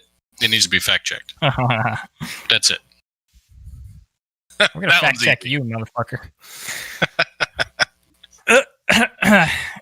It's, Transparency is good. it's a huge argument huge discussion that needs to happen about that, because on one side you have open and uncontrolled free speech, and on the other side you have a corporation that's running a business, and those things in this particular example and also in many others that have happened are continuing to clash, and be it over political issues or other things, right? Like when we had all of the initial riots and everything over the BLM movements and stuff earlier this year, many companies came out with verbiage supporting or whatever, but nobody came out and against it, because it would have been quote unquote death sentence to that company, right? So some people kept silent, but most companies actually came out and had some sort of statement, right? And so companies and politics / public view aren't separate. And so if you're Twitter and you're trying to, balance that, even if it is one way politically leaning or the other, it's an issue that needs to be talked about, and it's not an easy one to solve. So I think it's an interesting conversation. I would agree it's not easy, but I mean, there's a perception that our intellectual superiors at Twitter and like all of the tech giants, like the tech employment is like 99% Democrat, right? And so when Republicans look at this stuff, that's part of it, but it's also because of where it is. It's no. I mean, that's literally part of it. It is part obviously, of it. It is, right? but it's also because it's in California. Yeah. It's also like it's the type of person that's whatever. Yeah. So it's just like it's heavily Democrat. And then on top of that, Project Veritas has done a whole bunch of undercover stings where they're talking talking to people who literally do this kind of job, and they're like, yeah, whenever I see like a Trump supporter post, I just nuke that shit. Like people who actually work at Facebook in that department talking about a whole bunch of stuff like that. And then like stuff like this happens. And it's like we had 20 days to an election, and they nuke a story that is supposed to be that's a pretty good story. Right? Everybody keeps saying unverified because they won't go out and verify it because they don't want to do it. But it's way more substantiated than Trump saying that soldiers are suckers and losers, and it's getting zero traction. And Twitter nuked it. What is it way more substantiated from? Because there's an actual laptop that is pretty verified to be his. Yeah, I think what it comes down to is that I agree. It's not up for Twitter to make the decision. It's for us in this podcast to decide. For me to but yeah, with all information available, I don't believe that the big man is Joe Biden. For you to say, well, with all information available, I have an article. Right, but what I'm saying is that it's not Twitter or Facebook's job to decide what information I get to decide upon. It's it is their job to make sure that the N-word isn't plastered over my Twitter feed. Yeah, fair enough. But yeah. So Chris, just on that, and then we should do the presidential debate after this, and I'll let you guys close out with whatever you want to, but I wanted to put this out. So Chris, I'm pretty sure you haven't seen this because, like I said, the story is getting zero traction, and it's almost criminal. It's almost criminal. I know you don't believe me, and you don't think it's probably not a big deal. Both of you probably. But like what you just said, I'm sure the last you heard about it was maybe glancing at a couple of headlines between now and last week when we didn't know who the guy was that was supposed to. Remember last week we talked about Fox News reached out to a source who was on the email chain, and you're like, who is that? It's not corroborated and all that kind of stuff. Yeah. Okay, so that guy is Tony Bobulinski, right? So this guy has actually come out, right? This is not just through Fox. This guy came out and had his own press conference. This guy was the CEO of the company that Hunter Biden was working at the time, right? And he has said the CEO of the Ukrainian company? No, this was the China one. He was the CEO of the Chinese company. Yes. Okay. He's the CEO of the Chinese company that Hunter Biden was supposed to work at. And for the context, again, one of the emails found on Hunter Biden's laptop was talking about dividing up the earnings of the company. Was the Chinese company. Correct, right. Yeah. And so, again, for the viewers, this email said we're going to give 10 or 20% to Hunter, 10% to this guy, 10% to this guy, whatever it was. And then the last one was 10% held by Hunter for the big guy, ? You said H, not Hunter. Yes, but H was verified to be Hunter by the same guy who I'm talking about, right? So this guy, Tony Bobulinski, was on that email chain. He has come out. He has explicitly said, first of all, this guy, Tony Bobulinski, is a Democrat. He has come out and explicitly said H was Hunter. The big guy was Joe Biden. And additionally, that Joe Biden was very much aware of this venture, despite having denied any knowledge of Hunter Biden's business dealings, right? So these two things are very damning. Just these two things. Like the rest of this stuff, all the crack pipe stuff and all the character hits, like it's really, really bad and it's compromise. Like maybe it can be used as leverage against the president because, but it's all out in public now, so maybe not. But these are two really big things. This guy has come out and said it. He's handed over 3 of his phones over to the FBI. This is so like it's out there. So that being said, what do you guys think? I want to hear Chris. I mean, for me, yeah, that's true. That's pretty messed up, and unfortunately, it's not going to change my vote right now. No, I know. But it definitely affects my character decision on Biden. I would say this, and I guess the right probably is going to perceive this as a media blackout. I'm perceiving this as I don't see a well credited news outlet covering this right now. So I'm seeing the Washington Examiner, which is a strongly right-leaning political news outlet. Geopolitics, I've never heard of before. .news, geopolitics.news. Doesn't sound too legit. JonathanTurley.org. Sounds like a blog. I'm sure Jonathan Turley. So here's the thing, right? So I have the article I'm looking at is Yahoo News, which is very leftist. Send it my way. So I think let's talk this way too. Let's say the Washington Examiner actually is accurate right now, right? Well, they've shot themselves in the foot from getting when all you do is you run shit, then even when you put out something good, no one's gonna believe it. And so it's very hard to believe the Washington. It's like if Breitbart or the Huffington Post came out with some the Huffington Post came out with some groundbreaking evidence. Like, we have the video of Trump peeing on a hooker, right? No one's that would not change anybody's vote. But no one's going to believe it because the Huffington Post doesn't do anything. I would believe it. If they post the video, everybody would believe it. Oh yeah, they need a video. I already believe it just from you saying it. Chris, that's kind of the point I'm making. Like, this guy didn't go through a publication. He held a press conference with a whole bunch of news sites. So in the same way that if Huffington Post came out with Trump's peeing video, like he's getting peed on by a bunch of hookers, and then I watched the video, I would believe it. In the same way that the New York Post can claim this all day long, but here's the actual CEO of the company saying that Joe Biden actually came into the room and discussed business with me, Hunter, and his brother. This is like this. This is the equivalent. It's different than the video. It's like if we had the hooker come out and be like, I peed on Donald Trump. Right? Okay, fair enough. It's like we have a first-hand account of a hookers telling us that they have peed on Donald Trump. It's like, okay, well, it's still hard for us to believe that because it's like, even if we want to believe it, it's like, all right, what else? It needs to be credible. Like if I see this come through, Wall Street Journal, New York Times, Washington Post, so that's kind of my point, Chris. This is why I'm saying it's practically criminal that this isn't getting reported. Well, one of them should either report on it and shut it down, or report on it. Agreed. Please, and I'm actually serious about this. Let me just get this in real quick. And this is the attitude that everybody watching this show should have.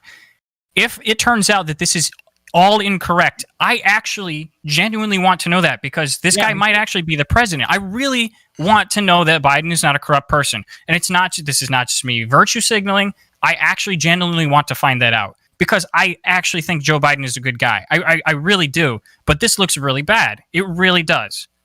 So, I need somebody to dive into this, despite the fact that it looks bad for Biden. I need somebody with more credibility than the New York Post to come after this story. And I think, again, it's kind of criminal how little traction this is getting because the left thinks that it's going to hurt Biden.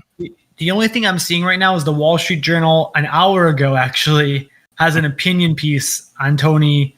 It's an opinion piece, too. And they're basically saying that, Joe Biden needs to come out and tell us a little bit about this. Like, there needs to be a response. So that's pretty cool. The Wall Street Journal an hour ago put this out there, but the Wall Street Journal itself hasn't, actually investigated this. That means it's an opinion piece.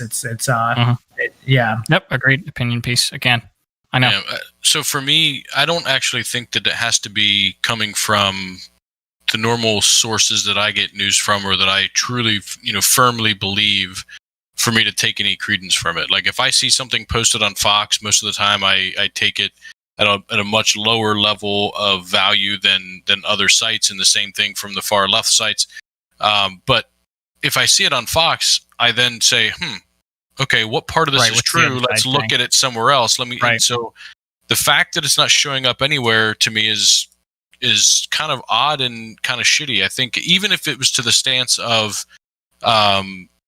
like this press conference happened and we don't have any data or proof on this yet. We're looking into it. Like something to just let people know that it happened. I'm okay with that. But and maybe that's what they're trying to do. I know that I haven't seen the press conference and I haven't gotten a lot of information on it. I had seen about it. I had things come in my newsfeed. You can actually watch it. But it was just over the last couple of days, and I've been extremely busy, and I didn't have a chance to dig into a lot of this stuff, especially because when I'm at home, I don't have any internet. So I can't say that I know for sure how bad it's been blacked out on one side versus the other, but I just typed in the guy's last name when I got back. Sorry, something on my computer messed up. And I got a bunch of stuff, including the Wall Street Journal one and a bunch from Fox and other things. So it's out there, but you got to look for it, I guess. So what does he say? Maybe you said it when I wasn't in here, and I'm sorry I missed it. What does he generally say? The two big takeaways. So he's turning so he says he's the CEO of the company. He's been there the whole time. He's worked with the Biden family, and he's had multiple discussions with Joe Biden in the room. He's shaken his hand. He talked about Joe Biden specifically saying, not saying that he was aware of Hunter Biden's business, but I guess Hunter brought Joe Biden into the room, and he said, "This is the guy that I'm working on at the China venture with." And Joe Biden didn't say what China venture. He just said, "Oh, that's good to know. Nice to meet you." Right. So that doesn't mean anything to me. No. So that means that so Joe Biden has specifically and multiple times said that he knew nothing about his son's business in China or in Ukraine. Yeah, but I don't think that statement means he did know. Like, imagine, I'm trying to picture this and like just happening real world. Let's say, you're at home and your son walks in and says, "Hey, this is my girlfriend, Sarah." And you're like, "Oh, hey, nice to meet you, Sarah." And then that's it. You're not like, "I didn't know you had a girlfriend. What the hell?" Right. That's not when you say that. So like, that's a little apples to oranges. It could be the same thing. Like if Biden's at an event and Hunter, and I'm not saying this is how it happened. I'm just conjecturing.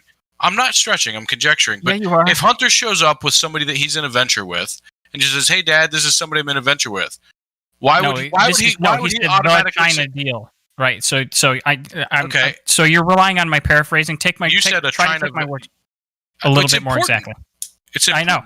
And you gotta go listen to the thing. We probably listen to your own words. What words? No, forget about my words. This is one of the things I wanted to talk about later too. It's just like Joe Biden says he's not going to raise taxes on the middle class. Why aren't we just taking his word for it? Because he said it like 50 million times right now. And Trump has said X a million times. Why don't we just take his word for it? I'm telling you to go listen to the thing. Okay, right? So take me at my word. Let's talk about it next time then, because I'll have to go listen to it and get his exact wording. Because if it was something along the lines of, "Hey, Dad, this is a guy, the CEO of a China company I'm in a venture with," no, just saying, "Oh, hey, nice to meet you," it makes total sense. So I'm telling you that his point when he the paragraph of speech that he was making was to deliberately point out that he got the absolute sense that Joe Biden knew exactly what he was talking about. So go watch that. But then the other important thing was that he explicitly said H holding 10 for the big guy was Hunter holding 10 for Joe. He explicitly said it. Yeah. And by the way, that venture fell through, by the way. I know, but last time. Yes, we did. We touched on it, but it was conjecture at that point. Well, he I know, solidified it. So did he solidify and say that Joe was in on it and knew that he was going to be part of this, or that it was the venture saying, "Hey, can we get Joe in on it and we'll give him 10%?" I'm not sure. Right. That's what I said last time. Was maybe that did mean Joe Biden, but it still doesn't mean that Joe knew anything about it. Right, but we confirmed the critical part. Correct me if I'm wrong. Like you said, if it hasn't gone, if the deal fell through, then does this even matter? Because it's like maybe it fell through because Joe Biden was like, no, that's pretty fucked up. Let's All right, do that. but okay. So politically, and legally, yes, Chris. But does that make you feel better about it? Yes, if he turned it down and it fell through because of that, that actually makes me feel I wouldn't- doubly better. Okay, so If but Hunter Biden was like trying to situate some like His son's Here's the crooked, deal. and his dad stood up for him and said, "No, I'm not doing that shit." no, it didn't fall through because of Joe. It fell through because it fell through. Right? It had nothing to do Do you with know Joe that? standing up and being the righteous person. either way, like Do you know why it fell through? No. Well, then how can you make that statement? I can't make the statement it was because of Joe. You labeled one out of like a billion possibilities for why it followed through. But Like I know, that's a but you said fallacy. that it can't be that. It's a fell fallacy. through. It fell through, and we do not see $10 million showing up on Joe Biden's. I don't think that's why it fell Okay, through. but I think it conspiracy could to be. commit fraud and committing fraud are both crimes. I'm not saying this was a crime, but like it's not a good thing. Right. Yeah, And we it's need also more there's also the expectation that if it maybe happened this time, it might have happened somewhere else.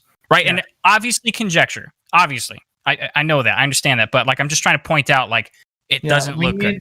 We need the Washington Post or Wall Street Journal or New York Times to not publish on this because the Washington Post also has an opinion on this. I just found from a couple days ago. There needs to be an actual, interview with this person from them. There needs to be actual Sure. investigation. Sure. Yeah. Tucker Well, yeah, he Carlson handed his phones interviewed over him, to the FBI. So the FBI's Tucker has Carlson now, is just. We need someone who's apolitical, or at least like who? is able to like pull like I want to see not just apolitical. We need someone like you just said. We Professionals. need someone who's coming out and is going to grill the FBI and get information released. We need someone that FOIs the FBI. We need someone that goes and They can't. I don't think FOI applies to ongoing No, but- investigation. but you can do certain things. They can definitely do certain things. There's journalistic powers, right? We need Because the FBI has been Not the asked by FBI. journalists, and they said they No. can't confirm or deny an investigation underway. no, not the FBI, but there needs to be like an interview with Joe Biden. There needs to be like a full like we. I, he can- needs- I he wish. keeps I getting- wish. I wish Yeah, he I'm would sorry, just go come out and say something. Like I actually agree with Wall Street Journal on this, and I know the standard political move is to just keep silent on stuff that kind of blows up and to let it blow over and whatever. And there's multiple reasons he could be keeping silent. He could have actually been involved and done something, and he doesn't want to speak on it. It could be that maybe Chris and I's jokingly conjecture of saying it fell through because he wouldn't accept the deal or something, but Right. and he doesn't want to talk about it because maybe that, I don't know the legalities of it, but maybe that actually puts Hunter Biden in a position of being a criminal and going to jail. Like he was trying to get the vice president in on this deal. That could be criminal, right? Maybe. So maybe he doesn't want to speak up about it because it implicates his son. Who knows?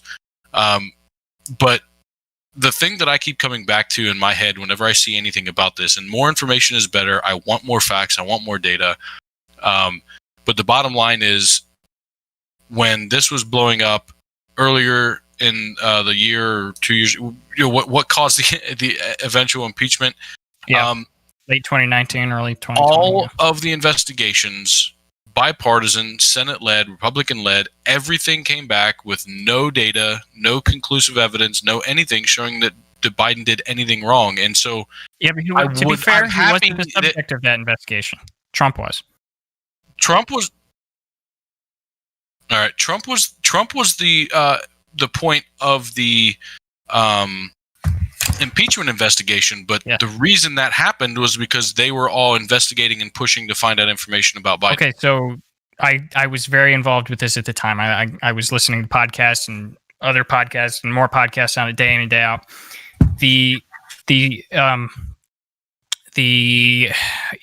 If that's controlled by the House, which is Democrat, which means that the Republicans were constantly asking to be able to investigate the Bidens and not Chuck Schumer. Oh, what is his name? The guy. No, not Pelosi. The guy in head of the Intel committee. Oh, I'm not sure. I forget. He's got that face. He has the face. You'll know when I you see hope him. so. Yeah. Not having a No, face. but you'll see. It's the face. Anyways, he kept shutting it down. So Republicans were constantly asking to be able to talk to Hunter Biden, to be able to investigate this, to look at the Bidens, and they were shut down all the time because the Democrats were controlling that. But then the particular Senate committee. The did a Senate pretty- looked into it. Yep, and they didn't have Hunter Biden's laptop, did they? Well, no, like I said, more information is always good, but everything Yes. that they had before showed that there was nothing. So until information is available, confirmed, and the Bobulinski, or I don't know how to say his name, comes out and Mhm. is found to be actually legit, and he was the CEO and he was involved in all this, and that's the same company that this email was related to, and all of that. Mhm. Like, I don't know. It could be that all that is true. I haven't looked into it at all. Then that adds more credence to it. But right now, I don't know any of this stuff, and it's hard to know it because it's not reported. To your point, and it needs to be. Right. So I guess we should move on, though. We should. We wanted to talk about. Can we do real quick? I don't know how much we disagree with the Walter Wallace Jr. shooting. Chris, you heard about this, right? Was this the guy with special needs and or mental health, and then He was was shot? bipolar. And he was shot. Yes, he was shot. Yeah, pretty messed up. Okay, so what have you heard about it? Because I mean, let me see if I can weather vane this with you, right? Because a lot of times, if you haven't actually read up on something, I can generally get a weather vane for how the left is like genuinely reacting. Sure. A lot of times when you read up on stuff, you get a lot more, I don't know, smart about it. I'm kidding, but All I did is So- see the video. okay. So I haven't read anything. what's that? I This just is, saw the video of the shooting. I didn't read it. Oh, That's Avatar: The Last Airbender. Well, you said like the Face guy just- with the face. Yeah. So this is No. Yeah. Put what's his face? Oh my god, that guy. the face stealer. Yeah, the face stealer. What a good episode. That was Anyways. a dark episode. That was I a know. dark episode. They were getting dark at that point. They were dark. Anyways, okay. So what was your take on? What did you hear, and what's your take on this? We got to do this So, kind of quick because I as want of right I do now- want to get to the presidential debate. As of right now, and even if we don't, it's okay. Like we said, it's lukewarm. We've been talking about some pretty serious good stuff, but Yeah. We I- can just touch it real quick. I don't mind. From what I've heard, it's this guy who had mental health. Family called, was like, "We need help," or someone else called, "They need help," and then instead of like helping this dude who was in crises, they like shoot him. Okay, so that's what you heard. That's to my knowledge, yeah. so I haven't read a single article on it because Mhm. I the first thing I saw the other day was about the riots, and then like I said, I haven't been in the news much in the last couple of days because of internet issues and just been busy. So when we decided this was one of the things we wanted to talk about, I quickly went and watched the video, like a minute and a half or something, right? So all I it's not saw was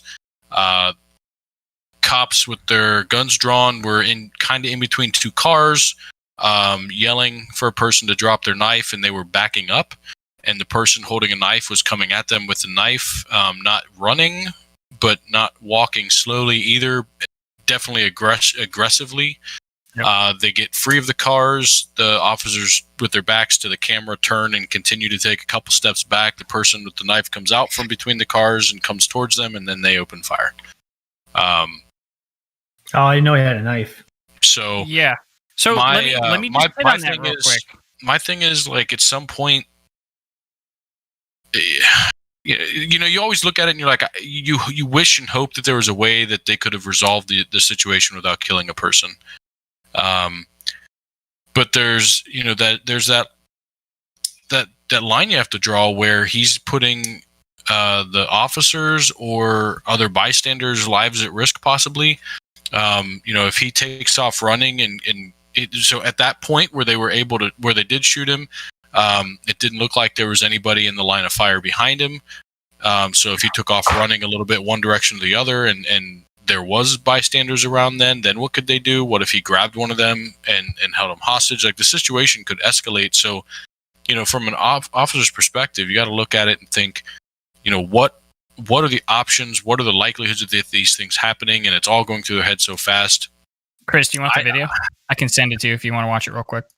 Yeah, I'm going through right now. I the human in me says, I wish there was a way that they resolved it with nobody dying. Yeah. The realist, I don't want to say realist because that makes it sound like there is no way. I think the that Hard Knocks side of you.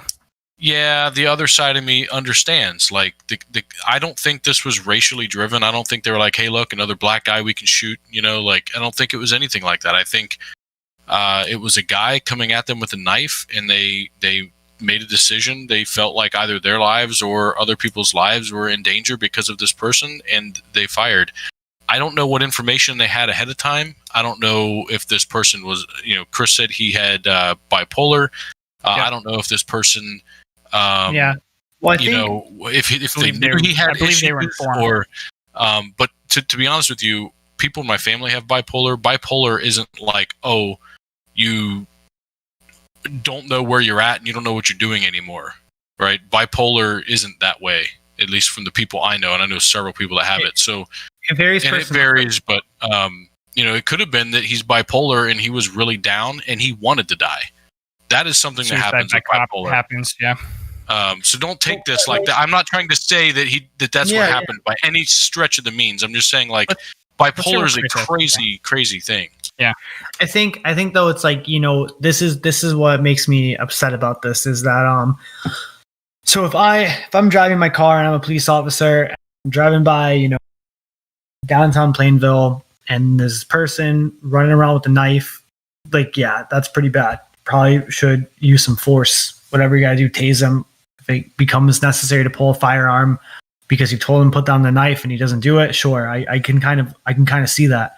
And he's walking towards you aggressively. Yep, sure. But this was explicitly a call for mental health intervention. It was like, listen, dude, I've had knives brandished at me at a group home. I didn't shoot an orphan. Like, I'm not like, oh shit, they got the knife. Like, let me kill them. Like, no, there's processes, there's procedures that you de-escalate. It doesn't happen in a minute either. This is like a half an hour, 1 hour long procedure of de-escalating somebody. Worst case scenario, you tase them, right? Like, worst case scenario. Yeah, they didn't have tasers on them. But they had I wondered why one didn't pull a taser and one didn't pull a firearm. But not tasers, dude. That is America right there. Yeah. Well, that's the highest level of force. If you had to choose between two, obviously I would choose the higher level just in case. What? No, you pull a taser. But they went into No, they didn't have them on them. I'm saying if you had to, like, I don't know why they didn't have them, but if you had to choose between a taser and a gun when you're going out on your rounds, I would choose the gun because it's your highest level of force. Right? Like, I'm just saying, like, they knew it was a mental health related call that was explicit. They knew this was a person in crises. Maybe it was a violent crisis. It does not mean you use force to resolve it. And this is a perfect. Okay, but that's a non sequitur right there. That doesn't follow. But you know what I feel for? I feel for the cops who have not had the training to be able to properly de-escalate somebody in crises. This is exactly why we should add more funding to police, specifically on adding social worker trained cops. We should have training. We should make sure police officers know how to do therapeutic crisis intervention. I bet, you know what, Nathan? I'm going to be pompous right now. I bet if I was in that situation, I could have gotten the guy to put his knife down because I've had to do this countless times with teenagers that are totally unstable and total full blown blackout. You know how many times I've seen knives pulled out and like never once I've right. But were they 6 foot tall, incredibly angry, and half walking, half jogging towards you? Yeah, I think all of that is. Nathan, I once had a kid 3 times the size of me. Totally, they actually ripped out another youth worker's entire dreadlocks, just ripped right out of their head, and I was able to de-escalate them. So I think that there's some people in some situations that, and I don't know enough about this case to make any of those types of statements. Like, I don't know if those officers showed up right then and it was like, oh, he has a knife. They pulled their gun. No, they were called because he had. They were called because he had a knife. Right. And I don't know if what we saw happened immediately or if they were there for 2 hours trying to de-escalate him. And this is we don't know that yet. Like, and to come out and say, hey, they don't have the training, they didn't do it right, that they didn't, like, we don't know. All we know at this point is a guy who, and the officers knew that there was mental issues, and a guy with mental issues had a knife and was brandishing it at least and walking aggressively towards the police. So, and where I would have been very upset is if they didn't give him some sort of chance. Like, if they, as soon as he pulls a knife, they just started firing. But this isn't about giving a chance. We're not. This is about being a professional and de-escalating regardless of, I remember You can't say that without knowing if they did try that or not. At the same time that, I'm speaking of a very specific example. I remember where I felt pretty unsafe. There was a kid at this group home who was 17, 3 times the size of me, like this, like football player sized human being. And we had a cop in the room too. And the cop and I were able together to de-escalate this person. This person ripped off a staircase, like ripped off the entire railing. And the cop was like, we were both able, no guns were pulled. There one time a taser was threatened. It was like, I don't want to have to tase you, but if you come closer, we're going to have to tase you. Right. I mean, did the guy have a knife pointed at you walking towards you?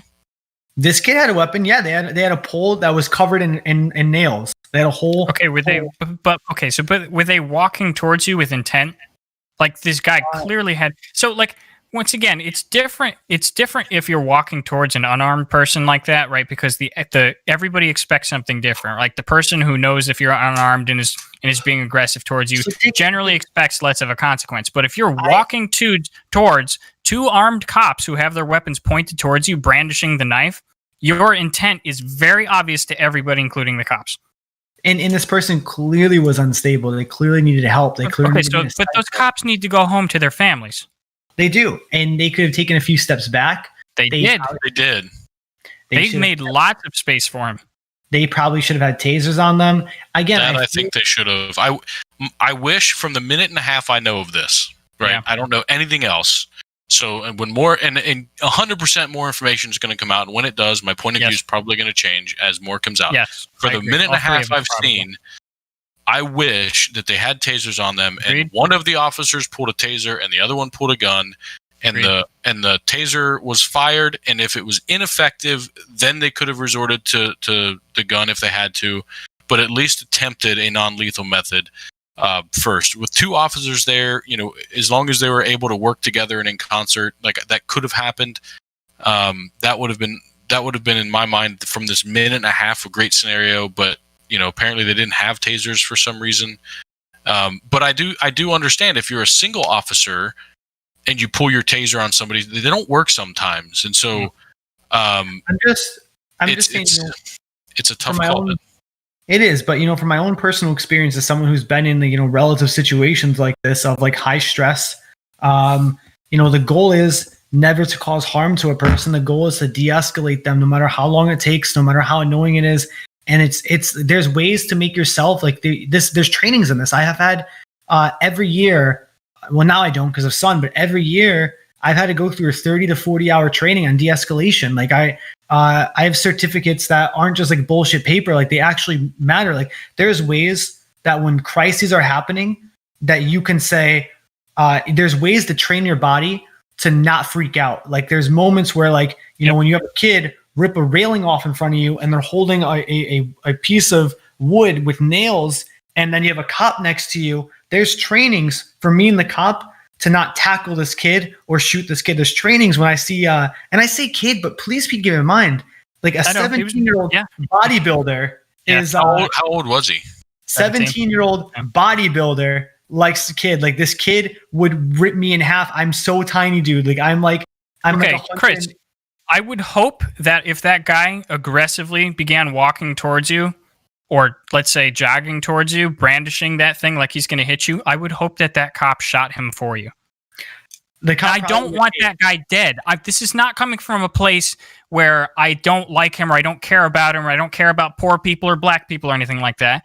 This is if that guy's going to threaten your life and you have done nothing wrong and you care for that kid, and you're a good person, I hope that cop shoots him for you so that you can go home and continue living your life. Probably, if it really came to it, probably would have been tased. But the point is, like, there's ways of reaching that point. Yeah, until I get more information, I can't go further. I think in the case of the one we're talking about, not the case that happened to you, Chris, but the one that was on video here. I don't think he was hyper aggressive. Like he wasn't charging, he wasn't running, but he was aggressing. He was walking towards. He was trying to gain ground. Looked like he was yelling. Yeah, I don't know exactly what he was saying, but yeah, it looked more like offensively defensive to me than it was him. Like, right, like how you going to roll up on me like that? Or like, something yeah, like that? get out, get out of my house, get away from my place. Like, kind of trying to push him back rather than trying to. It does say here that. Sorry to interrupt you. No, go ahead. That the wife, when she made the call, was explicit and said that he was in a mental health crisis and he had bipolar disorder.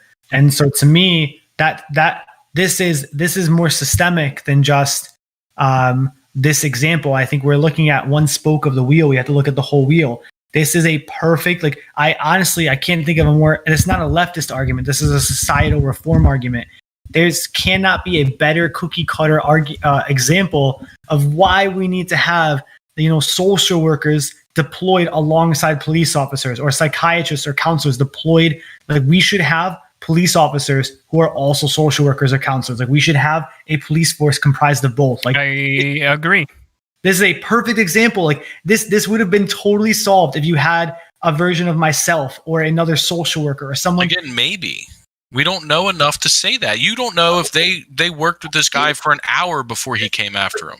But you know what? I can tell you this. If you sent 2 social workers that were trained in de-escalating people with bipolar disorder, they would have stayed there for 6 hours if they had to. Or gotten stabbed. We don't know what would have happened. Or gotten stabbed. That's kind of my point. You can't just send unarmed people. You're acting like a social worker is some magic thing that solves every single time when somebody has a mental instability, and it's not that way. It's not a silver bullet. I'm saying we need to send both. Like, you need a cop. I'm okay with both. And a social worker. Like, as long as the social worker is capable of helping with the arrest. Because, I mean, usually you pair up somebody with somebody just in case you need manpower. You know what I'm saying? Like, sure,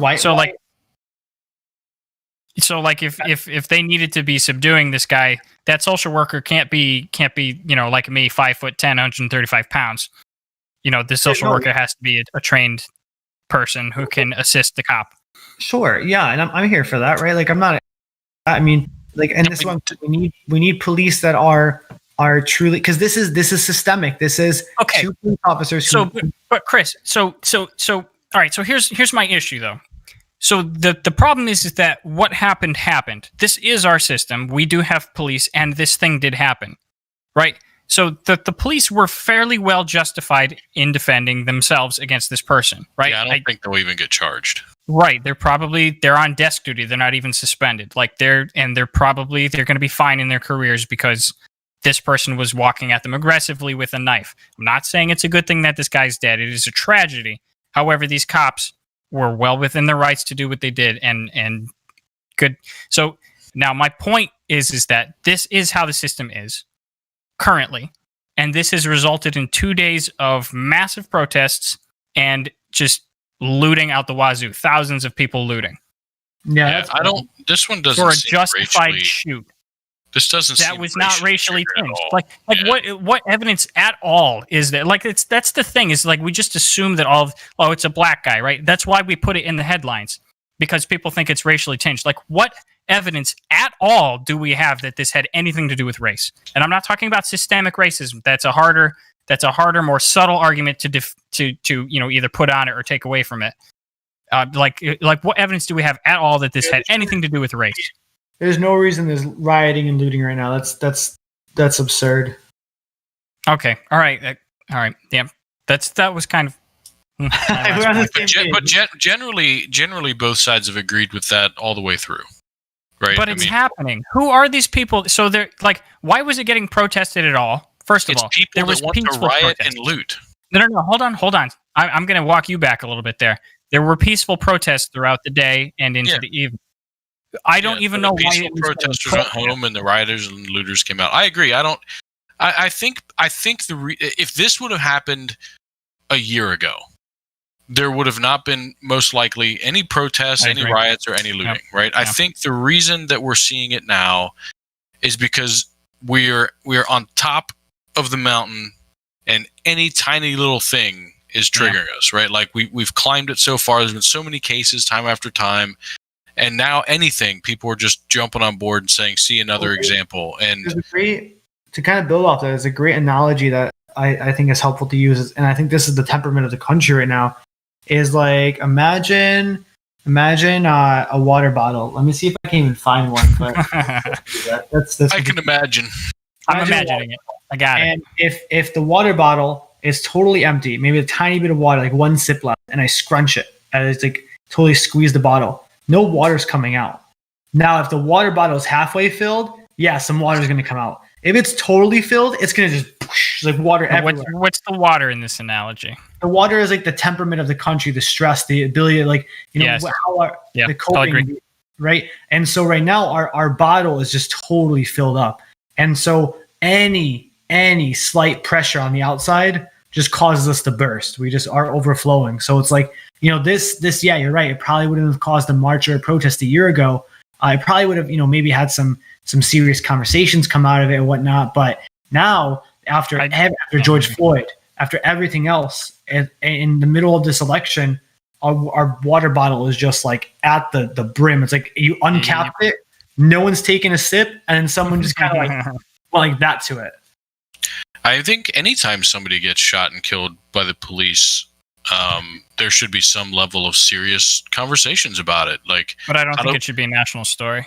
Definitely not for everyone. And some of them there should be, and some, it just happens and you can't do anything about it. That's part of why the police are there. But I mean, no, I don't think most of the police. I don't think any of the police, if any, just the very few crazy ones that nobody knows about, want to go out and shoot somebody, right? They don't wake up that day and say, "Hey, I can't wait to go find the opportunity to kill somebody." Like, that's just not out there. So when this happens, like it's a tragedy for the person that dies. It's a tragedy for the person's family. It's terrible for the precinct that it's in and the officers involved. It's terrible all the way around. And having conversations about it and learning from it and finding ways to prevent it are important, and we should do that. But we keep getting distracted from looking for ways to improve these situations by the racial toppings, right? The things that people were freaking out about. And like nobody's even talking about the shooting anymore. Everybody's talking, like, as I told you earlier today, Nate. Yeah. When you said that, hey, let's talk about this, I said, oh yeah, I heard about all the riots. I haven't seen anything about the shooting yet. Right? Everyone's talking about the riots, not the shooting. We're not focused on. Well, I mean, everybody here agrees with that, obviously. Yeah. So, I think, but we have to talk about these things, and we have to find ways to make them better and improve. But we don't have to, we shouldn't look at ourselves and say, oh, we're terrible people because things are like, in some cases it is a terrible person that caused the problem, but in some cases it's not. And we shouldn't just jump to the conclusion that that's why it happened. Agreed. Okay. So we don't have too much time left. Let's try not to push too much past, 10:20 or 10:25 like that, because our lovely audience has to probably get up for work in the morning. So let's just talk about then high level on the final presidential debate. I want to know what you guys thought about it. Right, we can maybe get into one or two specifics, but we don't have that much time. So it was what was it? It was the day after we did our podcast. It was last Thursday. It was last Thursday. So on the final presidential debate, boom. What did you guys think? Better than the first. In the first one, I felt like Trump probably won, eked out a win there over Biden. In this last one, I think Biden won. But I think overall the debate on both sides was much better. I think the mute button had a huge effect. Yeah. The reason I say Biden won is I feel like Biden actually put more information out there, talked about topics and policies, whereas Trump continued the same thing, not actually adding any value or anything new, just saying, I did great, let me keep doing great, and putting out a lot of lies and mistruths. As an example, he spent the entire first 20 minutes saying we're rounding the bend, we're done, coronavirus is going away when we're peaking with cases. But Biden spent that whole time saying, listen, you don't have a plan, and also my plan is exactly your plan. Like, there was not much going on there either. He did say Trump didn't have a plan, and then he said his plan was to get funding to schools and businesses and other things so that they can put the proper protections in place before everything opens fully. rather than just saying, okay, now open back up. Right. And that's So it. that's Except for encouraging people to wear masks. That's his whole plan. That's just going to end COVID for us. he's not saying he's going to end it. He's saying that he would do a better job. No, he actually I mean, literally said he was going to end it. Okay, find the quote because I don't think I heard him say that.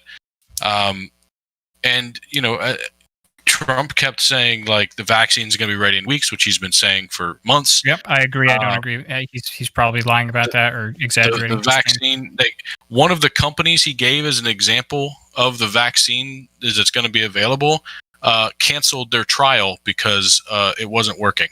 Two of them. But it was going to. Well, at least one of them. Yeah, I didn't see the other one. I know another one did, but the other one I don't think was one of the three he mentioned in the debate. So like they were just a week or two away from releasing it, and then God realized that it's not working. That's not how it works, man. It takes time. So it's clear that he is continuing to just put out rhetoric and lies and just not being truthful at all. I thought it was interesting that throughout the entire debate, whenever Biden would say something to him like, you didn't get this done, he'd say, well, you didn't get it done either. Well, he's not the damn president. And in some cases, but that's a politically viable argument because Joe Biden attached his name to the Obama legacy. Right. So it's politically viable. I'm not talking about issues such as those that happened while he was vice president or when he was a senator. I think he pushed it too hard, but it's a valid statement when Trump says, hey, in the 48 years or whatever you were in politics, you didn't already do this. That's not the topic I'm talking about. The one that I wrote this note down about was actually related to the coronavirus. He said, you didn't do this about the coronavirus. And Trump's like, well, you didn't do it either. Well, no shit. He's not the president. But he did that on a lot of different things that didn't directly relate to something he could have done in his previous roles. But I mean, I didn't get through, like I said, this was a week ago. So I was going back through and looking at this and I didn't get through as much as I wanted, but generally that was my feeling. Like Trump was putting lie after lie or mistruth after mistruth. He focused on things that didn't really matter. He just kept hounding Biden about one or two like personal things, attacking but not talking anything about policy. And a couple of the things that I wanted to say about the coronavirus to close off is, he came back to that. We have more cases, but we have more testing, and that's why, right? So interestingly, if you look at our testing, it was going up and peaked in July, August timeframe, and then it dropped off a little bit as we got in from August into September, because we had less cases, so less people were going out and trying to get tested. And in that time, from July and August, we had an 8% positive test rate, and it dropped down to a 4% positive test rate in September and early October. And since then, in October until now, the testing has gone back up, but so has the positivity rate. It's gone up from 4% back up to 6%. Right, we're spiking again. All right, meaning finish it's up your thoughts. not just testing. It's not just testing.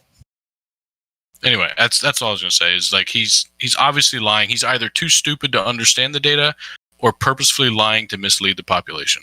One of the two. All right, Chris, what did you think? I mean, overall, I think the debate is Trump did an exceptionally better job. At the debate. What was her name? Kristen Welker. She did fantastic. She did a really good job. I only have a few gripes, but she got an A.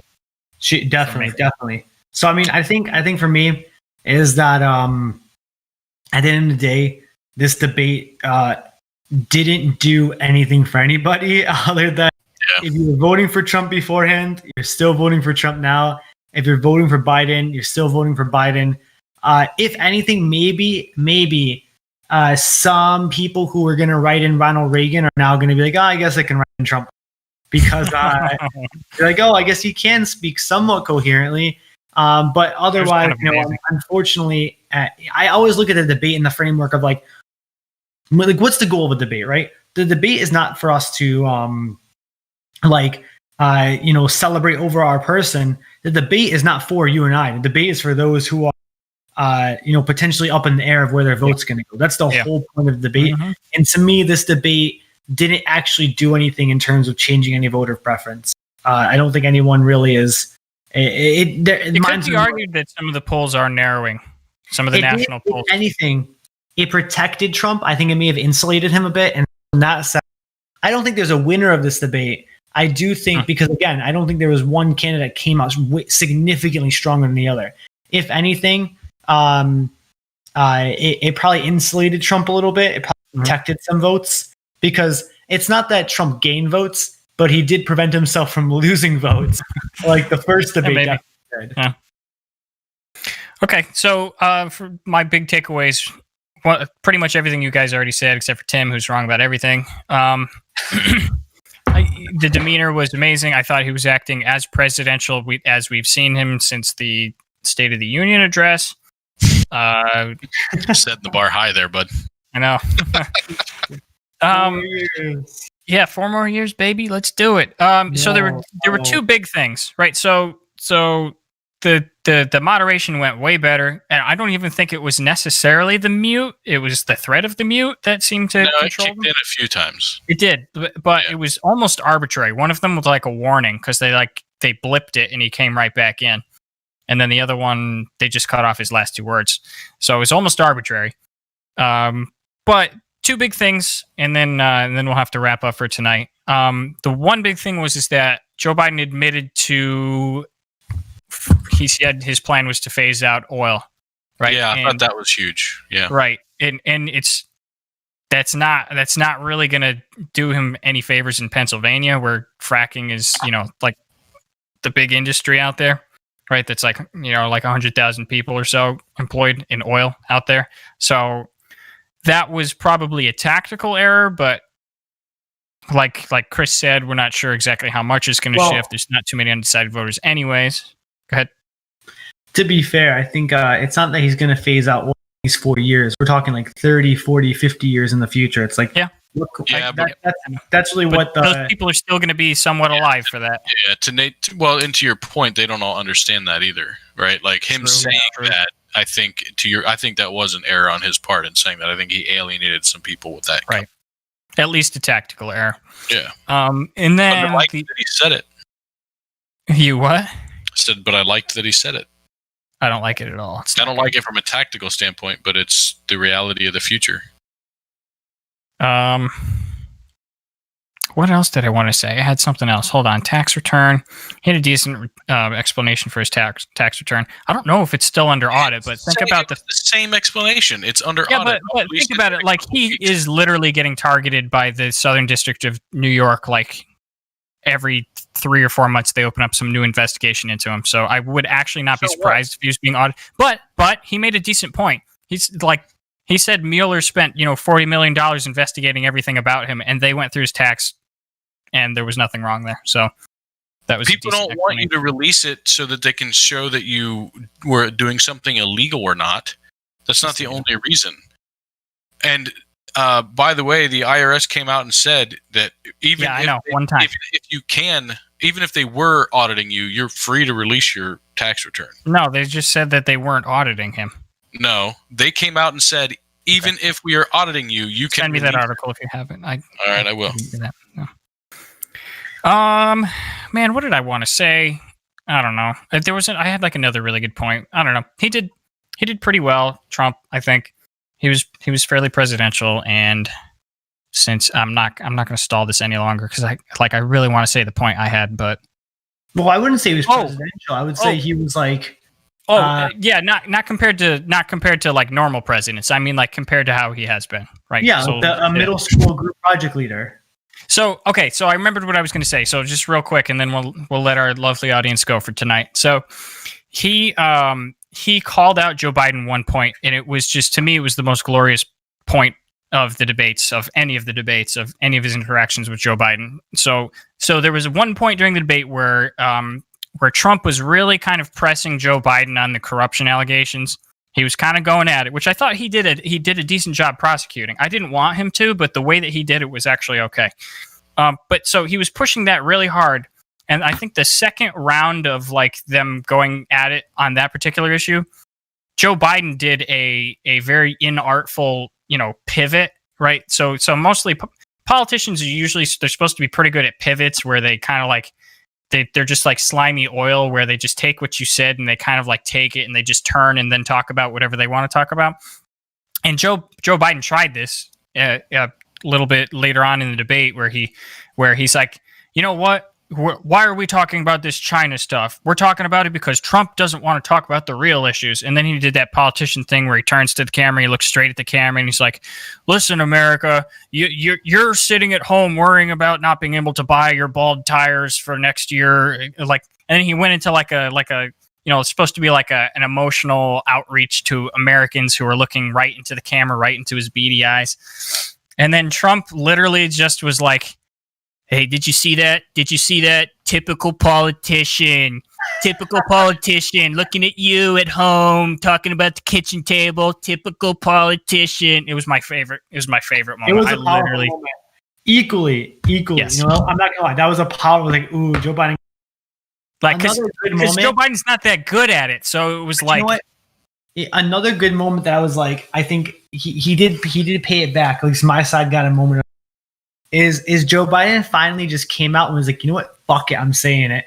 Like, Trump keeps railing. I'm like, 4 years, and you did nothing. And then he's finally, Joe Biden, like, you would see him pause. He's like, am I going to say it? Yeah. I'm going to say, he looks up, he's like, Republican Congress.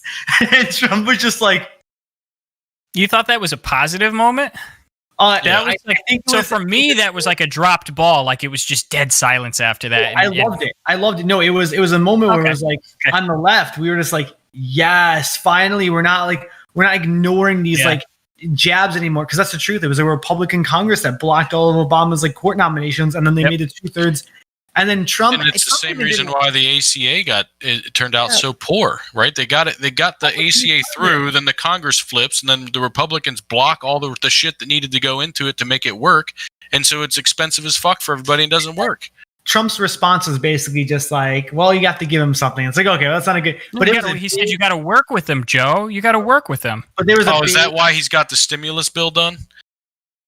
There was a big pause. There was a big pause, which tells me that Trump wasn't ready for that kind of like. So I'm just going to tell you subjectively, like, everybody in the right was like, okay, it was. That's why. It's because you guys don't care that the Congress has been holding everything up and doing absolutely nothing since. Dude, it's been Pelosi that's been holding it up, dude.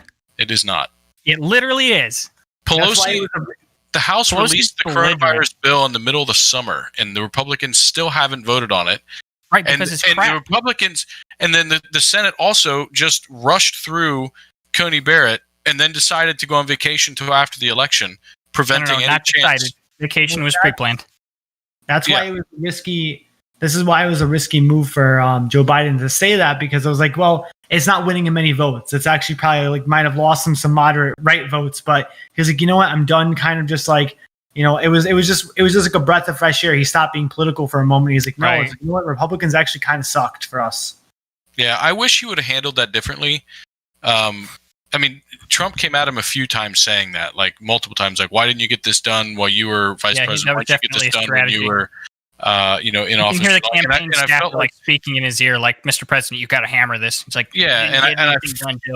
I felt like he could have at least come back and said, like, what have you gotten done in your 4 years? Like, you've gotten the most golf swings in of any president in history. I felt like he should have had something prepared for that, knowing it was going to come.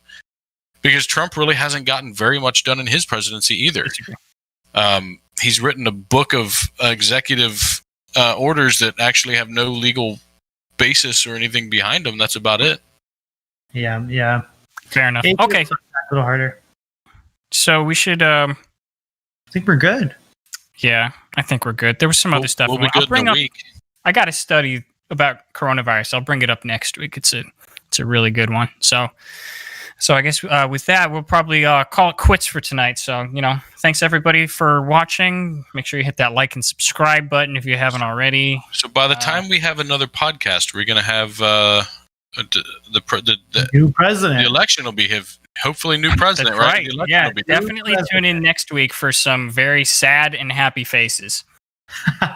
Well, one sad face and two happy faces. Yeah, exactly. Because by that point, you're going to be on my side, Tim. No, and there's going to be two I happy don't. faces. Right, you're going to come to your senses. It's okay. There, I can't wait. what? It's going to be fun, no matter what How happens. many Hey, just gallons of Kool-Aid did you chug? don't riot, people. Don't do it. No matter who wins, we still love you. I'm just kidding. If it's you riding, Chris, I'll come with you. Should be fun. All right.